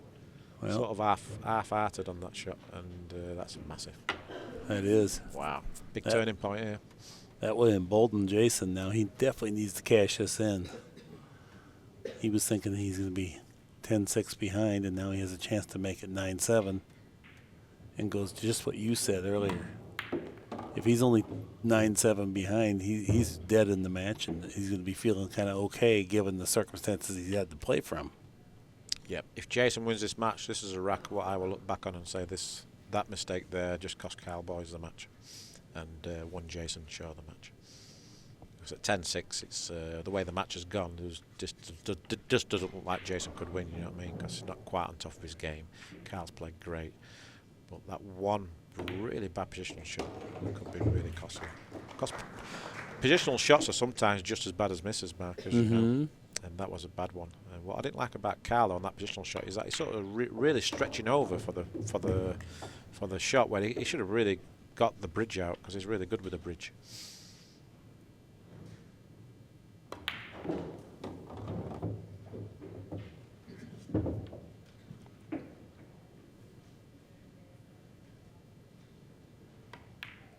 Good rhythm there. Jayson Shaw pulls back another game. Trails in the match 9-7, but he's breaking. Yeah, when the art rate starts going up, then it's easy just to get a little bit panic. Like I think Karl panicked a little bit on that 4 ball. I mean, he had plenty of time, and I just didn't like how he was stretching over and trying to force a cue ball over when he should have really got the bridge. I think he should have played for the combo anyway, but sort of obviously wanted to get on the. Because he didn't have a lot of angle on that 4 ball, so I was a bit surprised that he didn't try and get perfect on the combo and really commit to it. I feel as though he sort of half-heartedly committed to the combo, and he played it very quickly. Usually he takes his time on the combos, especially a game-winning combo like that, and it was massive, you know what I mean, 10-6. Right. You've really got to make sure, I mean, a player of his ability, I expect him to make that. Right. But now, game on. Yeah, I mean, it's a big emotional lift for Jayson Shaw to get back to the table and have a chance to get out.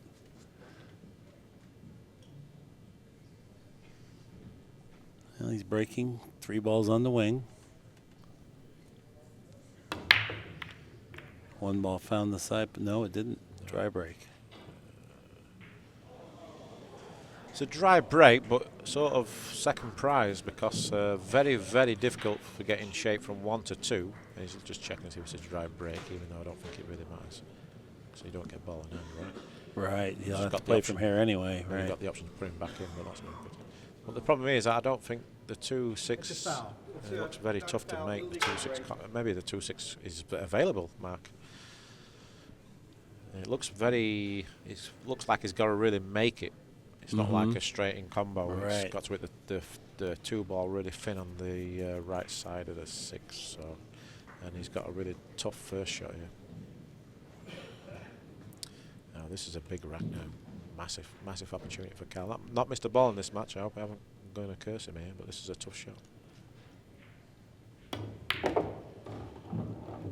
Pretty good cue action there. Yeah, beautifully cued. 'Cause usually when they're just off straight like that, if you put your shoulder into that shot, just dip your shoulder on that, you usually miss that fin and you hit it into the rail. So that's a good sign that he's still cueing the ball well. That's and if this is a tough shot because it's tough to make the combo. It looks like maybe not the most difficult combo to make, but he hasn't got a clue where the 2 ball's going, and it's hard to really control the 2 and the cue ball on this shot. Yeah, the cue ball's going to hit the 4 for sure, as thin as he's going to have to hit the 6. So controlling the cue ball and the 2 ball be a little bit tricky. Yeah, he might have to just really fire at this shot, and hopefully the cue ball's going to kiss into the 4, and hopefully the 2 ball will go up and down table. That's the sort of first thing I'm seeing right now. It looks like he's got to attack because no easy safety. Efren Reyes is the master of playing position on secondary object balls from a combination. He just doesn't ever shoot them and not get position. Well, the key is to make sure you make the combo and then just hope you get the right speed and you get a bit lucky, which he hasn't done. Well, this match is a big turnaround now. Well, that's the last 2. He got lucky there. That's the last two combos he's played though. Mark, he's really jumped off the cue before he hit the cue ball. Same with the 9 ball in the last rack, and this one here, it was really off the cue before he made contact with the cue ball. Much like you said too, he didn't seem as committed to that. He played it pretty fast once he bent over, a little bit unlike the normal. Very fortunate here, very fortunate. I mean, if that 2 ball just bumps like an inch off the rail, it's an hanger. Where now it's a really tough shot. Made it look easy, but this is what the problem. Yeah. He's avoided the scratch though, and he's got shape. Wow. Jayson. Yeah, he's done well to avoid the scratch and get shape, but you need a bit of luck. And when things like this happen, what's just happened there, you just sort of think, maybe it's Jayson's day. Nervy shot because you know the scratch is imminent down there. It's very close. You have to get a little bit fortunate. You don't want to kiss the 4. Just flick the 4.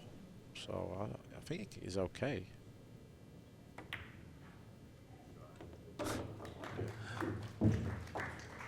He can be a little temperamental and emotional, though. Yeah, I can see that. Big shot of the rack here. Pure. Caught that pure. Starting to get his good rhythm, too. And that's got to bolster his confidence. Just back out to the center of the table here. I thought he could have did a little bit more with that shot. Worked the cue ball a little bit closer there. I thought he was a bit casual. Yep. He's got the super firepower, though. He's not worried about it. Just stun it over. Play it in the side. He's perfect. Wow. We've got a big-time game on now. I mean, Karl's going to be very disappointed. The last 2 racks had 2 opportunities. Not taken them, so... Look at the crowd building up some momentum here. 9-8 is our score. Jayson Shaw starting to display a little momentum. Jayson Shaw, he trails 9 games to 8. Yeah, punished Karl's mistakes well. Especially this rack. That was a nice out there. Very nice out. Really was. Had to play a couple iffy shots there, and he made it all work out. Then that long get down the rail that you said was probably the biggest shot of the rack, and it sure was, and it couldn't have gone any more purely into the pocket. So Karl just having total control at 9-5, just sort of like panicked a little bit, I would say. And maybe, like you said, he was looking ahead rather than playing out the match and running through the tape. He might have been looking ahead to the implications of 3rd place and all the points and Mosconi Cup, and you cannot look ahead. Yeah, that last rack to go 10-6, that was huge. I think that's the big turning point. Yeah. I've got a feeling that Jayson's going to win this match 11-10. That's my prediction.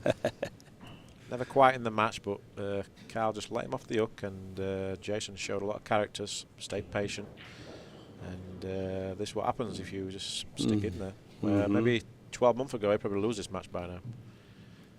You know what I mean? Things weren't going his way, missed a few balls, got frustrated, but this match stayed in the moment, so he showed a lot of great composure. Yeah. 7 balls in the pocket. And the ball down. Is he going to get a shot? Nope. Nope. Cruel game is pulled sometimes. It's unbelievable, isn't it, really? Cruel game. Yeah, yes. I mean, you can't really hit the break any better. He's got to play a push out here. Not an easy push. He should. First glance, I'm looking at the bottom left-hand corner. I mean, I don't want to push out to a jump or anything stupid like that. I think the bottom left-hand corner probably looks the best bet. Just make him play a good safety, where you at least you got something to aim at back. He might even put you back in there. It depends how he's feeling. Right, right.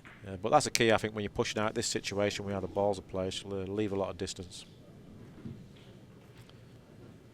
Yeah, from a push out, you're generally going to be the underdog. So if you get yourself back to the table even one time from your push, that's a goal, a successful push. Yep.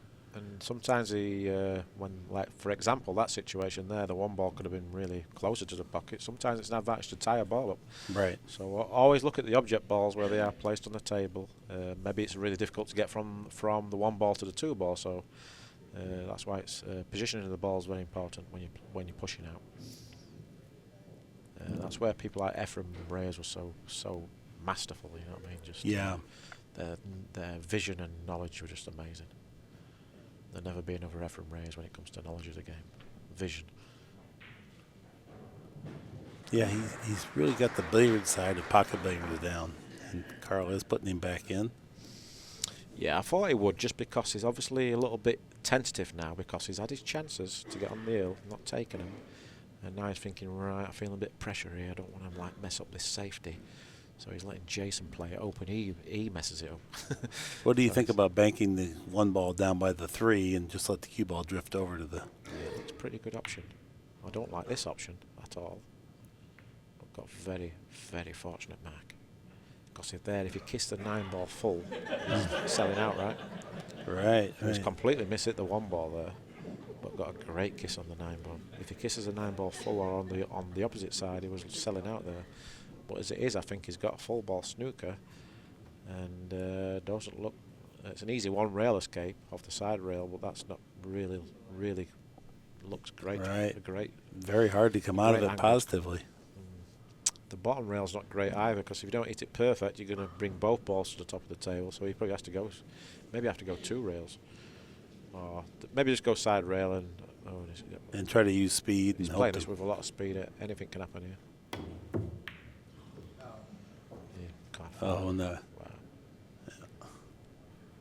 Wow! What a turnaround here! What a turnaround here, Mark. Well, Jayson has to make sure he capitalizes now. He cannot afford an unforced turnover.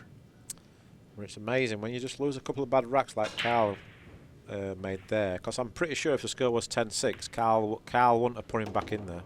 Karl would have played the safety shot himself.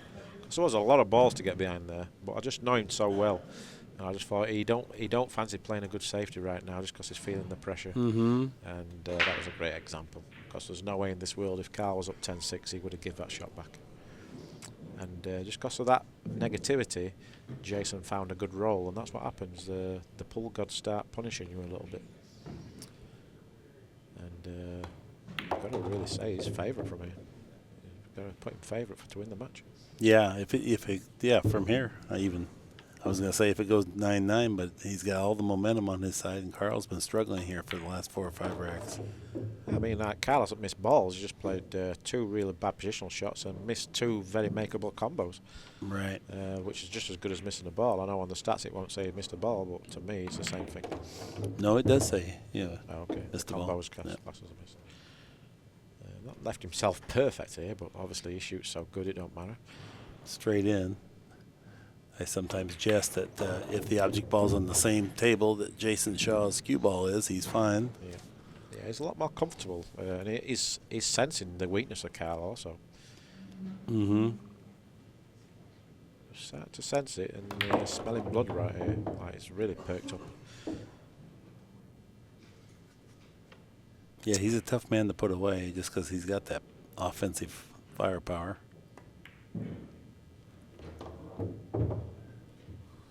Beautiful. And we got a tie score here.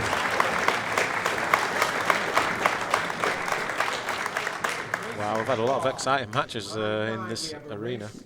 It's been some US Open so far. Yeah. A very high standard this week. We've got a great crowd this week also, a lot of people. 916 is our TPA for Boyes and 891 for Shaw. Yeah, as you see there, before it was 9-2. When Karl was leading 9-5, the headers were 9-2, where Karl's made 5 headers, and he's made 5 headers in the last 3 or 4 racks, so that's been the key. And Jayson just punished his mistakes really good. This pool's a funny game. I mean, Karl's up 9-5, in total control of the match, and just let it slip really, and Jayson's been there to pound by just being patient and sticking in there. It's never easy to get over that winning line. No, it isn't. Especially when there's a lot at stake. And the pressure might reverse now. Jayson's sort of got the pressure on him now because he's thinking, wow, I'm back in the game. I'm my favourite now, you know what I mean? Well, you know what allays the pressure, though, is like just what you said. I think he's feeling like Karl's a little bit weak right now, and he's feeling like maybe he's destined to win this because he was so far behind. What's there to lose? Yeah, I mean, Jayson's whole body language has just completely changed now. He's back as if it's the first rack of the match again. Right. Completely clear mind, where Karl's mind's not clear. 3 went right in. Oh, God. He was going to scratch in the side pocket, but he just got kissed. Look at this illegal break, too. Illegal break. So he got double lucky. Wow. Double lucky because that cue ball was going straight in the side pocket, and I couldn't believe how soft he hit them. Safety breaks, like by snooker. Well, I'm guessing, did he got the option to put him back, right? Right, but he wouldn't do that. I mean, he can. Oh, he's straight in on the 1 ball. I'm thinking the 1 ball's off the table. I've gone blind here. But is there a pocket for the 2 ball? At first glance, it seems no. It seems like he's going to have to play for a safety, or I think he will work the cue ball closer. He could go for a breakout, but you might risk not being able to play a real routine safety. Yeah, he's looking to see if the 2 ball goes past the 4 ball into the top left-hand pocket. But if it doesn't, if he's got an angle on this 1 ball, which I think he has, he should try and break open the 4 too, but play a nice easy speed, so that he's not going to snooker himself. Good shot. He's going to hit the 4 ball here, and I'm not too sure if he actually played to hit the 4 ball. I think he's actually tried to play shape for the 2 in the top. But yeah, it's hard to say from here, but looks like he's got. Maybe he can just rub the 2 and bring the cue ball back across into the 6-9. Yeah. He's left a pretty routine 1 rail escape. Yeah, I would have liked a bit more speed on that 2 ball, just to hide it behind the 4, so they had to come off the bottom rail. Where here, but maybe he's took the side rail away, Mark, because the 5 ball's in the way. Maybe. He's jumping. He's got a jump combo here, maybe. And he is very good at these jump shots. He can 1 rail kick it off the bottom rail here, but it's not a natural, so he's got to really draw the cue ball. He's got to draw the cue ball into the 2. Hit it really hard. Good call. And he's got a good cue ball, though. That's the only saving grace here, is that the cue ball's as good as a snooker, really. I mean, he can make the 2, but he can't get anywhere with a cue ball. What a difference it makes being jacked over a ball at this game. I think the cross corner bank is the answer here. Then you can get distance, and maybe mostly safety. 2 cushions. Yeah, I just know him too well, though, Mark. I know he's just going to roll the 2 ball and he's going to leave himself a long shot on the 4 ball. He's not really that style of player, but I get the shot you're saying. But maybe he'll play your shot, but I've got a funny feeling he's going to shoot it. But I could be wrong. He did. He played your shot. He's obviously not feeling great right now. Well, this is the bonus of that. You could possibly come out of it with if you score it, but you can also leave it very tough. Yeah, he's not got a great safe cue ball, sorry. So he's slightly that a bit too fat, I would say. That's why he's not got the snooker. So Jayson, be interested to see what he plays here.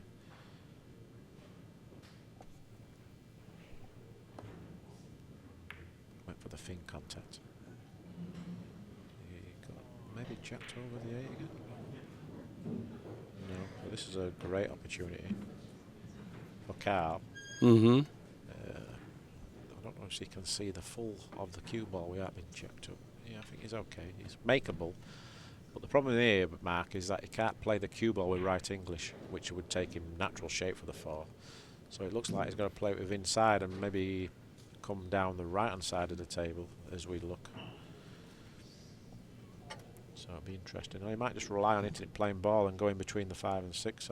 It's difficult to say from here. Make the ball at all costs. Exactly. He did exactly what I thought he would, and I think that's the right shot, because when you start playing with English under that extreme pressure on a tough shot, a lot of bad things can happen. Where he thought, just make the ball, kiss the 6 or the 9, and at least you're going to have some type of shot, even if it's a safety. Right. And as it is, it turned out perfect at the looks of it. Maybe it's a little bit more angle than he wanted. Yeah, you can protect yourself from there if you don't get the right shot. But if you try English and miss the ball, then there's no protection. I wonder if I can just kill this mark. Just kill the cue ball. Soft draw. Just like that. Good call. That's a little bit too much angle, but you can kiss the 6. You can make the 5 and kiss into the 6. But key, don't hit the 6 ball too hard after making the 5. Because you a lot of bad things can happen if you hit too hard. There's nice control speed. It might have been a good time to get the cue ball cleaned, actually, because he's got. Like he's playing with bottom. Boy, what a nice shot that was. And a good was call by you, danger. Darren. Just a little bit too hard, though, Mark. But luckily, come out good, and a massive rack to get on the hill first, especially for Karl. If you're 10-9 down, I've been really found it difficult to see a way of him winning. Yeah. So it was important for Karl to get to the hill first, because that will eliminate all the mistakes he's made. Because now he's thinking, I just need one more rack. Ooh. Babied that one a little bit. Kind of went off. I'm not even sure he knew he was going to shoot there. It just kind of went off. It sort of like left a bit too much angle. There's no problem making the ball, but he would have liked a little bit less stress from the 7 to the 8. Right. Now he's got to really think about a good positional shot. I think he made so many good shots getting there. He took a holiday on that one and forced himself to have to work a little bit harder, but no problem. Yeah, the good thing is that at least he's kept his pocketing ability intact in this match, even though he's made a few positional errors, missed a few combos. But his potting the ball has been very clean. Oh my God! Wow, that's the pressure of the US Open, ladies and gentlemen. I mean And Jason's shaking his head. All right, Karl Boyes, 10-9 in front. That's amazing that he nearly missed that. I mean, Player timeout. We'll be right back. All right, everybody, we're back. Closing stages of the match. Karl Boyes leading 10 games to 9.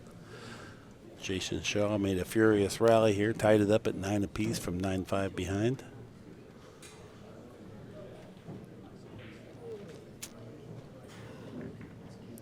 yeah, we've got Tony Drago in the crowd, someone famous from the world snooker scene. It's nice to see him back playing pool.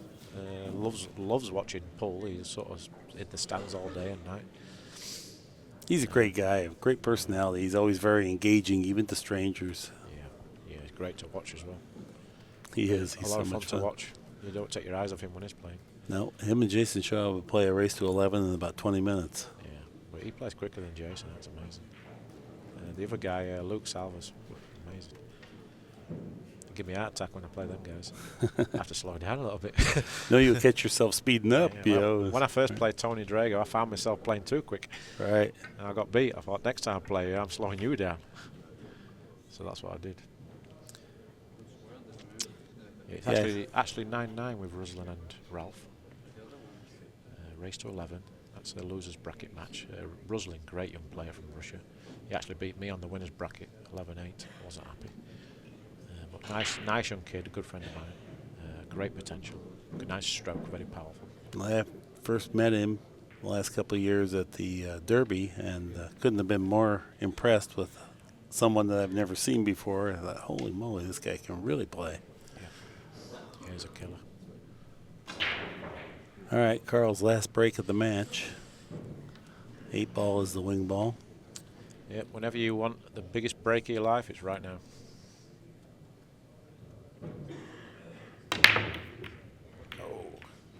There goes the 9.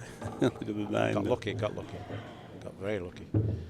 Because hit a bad break there, Mark. Completely lost a cue ball. Nearly got kicked in the corner, and didn't make the one ball on the side. Didn't make the win ball, but luckily a random ball found a pocket, and the cue ball's come out perfect for the one ball. And this is a great opportunity. The only thing I see here, Mark, is the 2 to the 3. 2 to 3 is the key shot in this rack. Looks like the cue ball will be going to Karl's right, so he can get the angle to come off the side rail, come down and maybe get the 3 in the corner or side pocket. He's going to examine that right now. This is the time to look. Yeah, the key for Karl is like which pocket does he want to play the free ball? Does he want to play in the corner or the left side pocket or the right side pocket? And this shot will tell you everything. Don't look too good to me. That's quite a poor position shot. He should have been really across. He should have been like a good 2 feet more to the right and leave the angle the other way. Where now it's not easy because the free ball doesn't pass the 6, obviously. So he needs to get. I really liked playing shape for the free ball in the right hand side pocket if he got really good shape on the 2. But now he's got to go down one rail and just rely on perfect speed. Because not only has he got to get shape on the free ball, he needs to get shape on the free in a way he can get good shape on the 4. Mm-hmm. So you don't want to come too far down table and leave a very tough shot in the side pocket. And so if we could just show it here on the overhead, you would like the cue ball about here?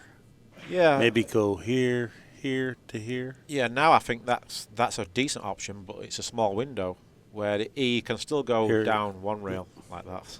Go ahead. He can go this side rail and back down table here. I see. I think that's what he's going to play. With inside spin. Yeah.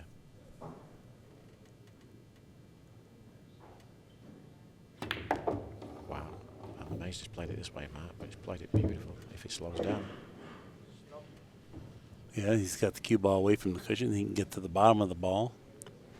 Well, one thing I will say is that if there's any table in the world what will take these balls in the side pocket at speed, it's a diamond table. And you said that he plays the side pocket great, so we're going to test you out here and find out. We cursed him. Oh, very smooth. You won't see a much better stroke than that. No. Especially when it's to win the match as well. I mean, unless something crazy happens now, Mark, it's as long as he gets half decent shape on the 6 ball, it's pretty much over. He can do what he wants on the 7 ball. He can take it in the side pocket, which he probably will do because he's so good in the side pocket, or he can take it in the corner. Most traditional pool players would take the 7 in the corner, but there's nothing wrong with playing the side pockets if it's your strength. Mm-hmm. And if you get on it nice, it doesn't matter. That's for sure. The corner pocket gives you a little more leeway if you get a little bit off angle. Yeah, and I think he just left a little bit more angle than he wanted here.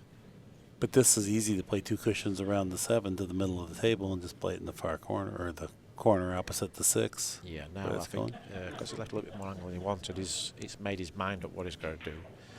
But it wouldn't surprise me if he draw across off the side rail and back out for the 7 in the side, but more of an English 8-ball style shot. Now he's played the right shot. Don't kiss the 7. Oof. So that's pretty much the match right there. Yeah, Mark. 3 stop shots. His heart's pounding now, and he's more thinking now, breathing a sigh of relief, just for a number of reasons. But it's been a great match, absolute awesome match. A lot of good pull, a few mistakes, and it's been very exciting. Enjoyed it.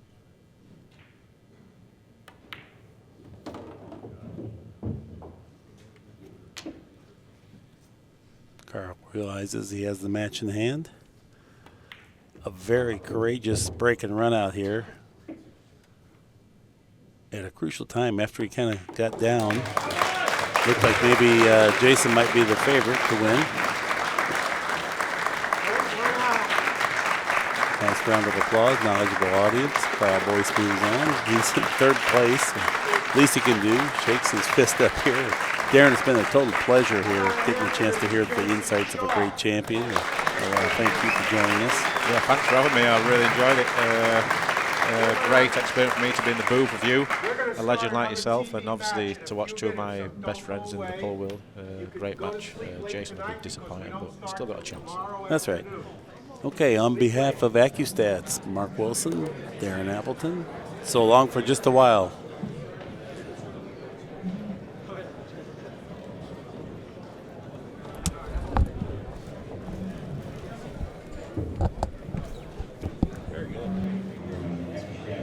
Karl Boyes will be back tomorrow at 1 o'clock in the final four. Jayson Shaw will still be one more round.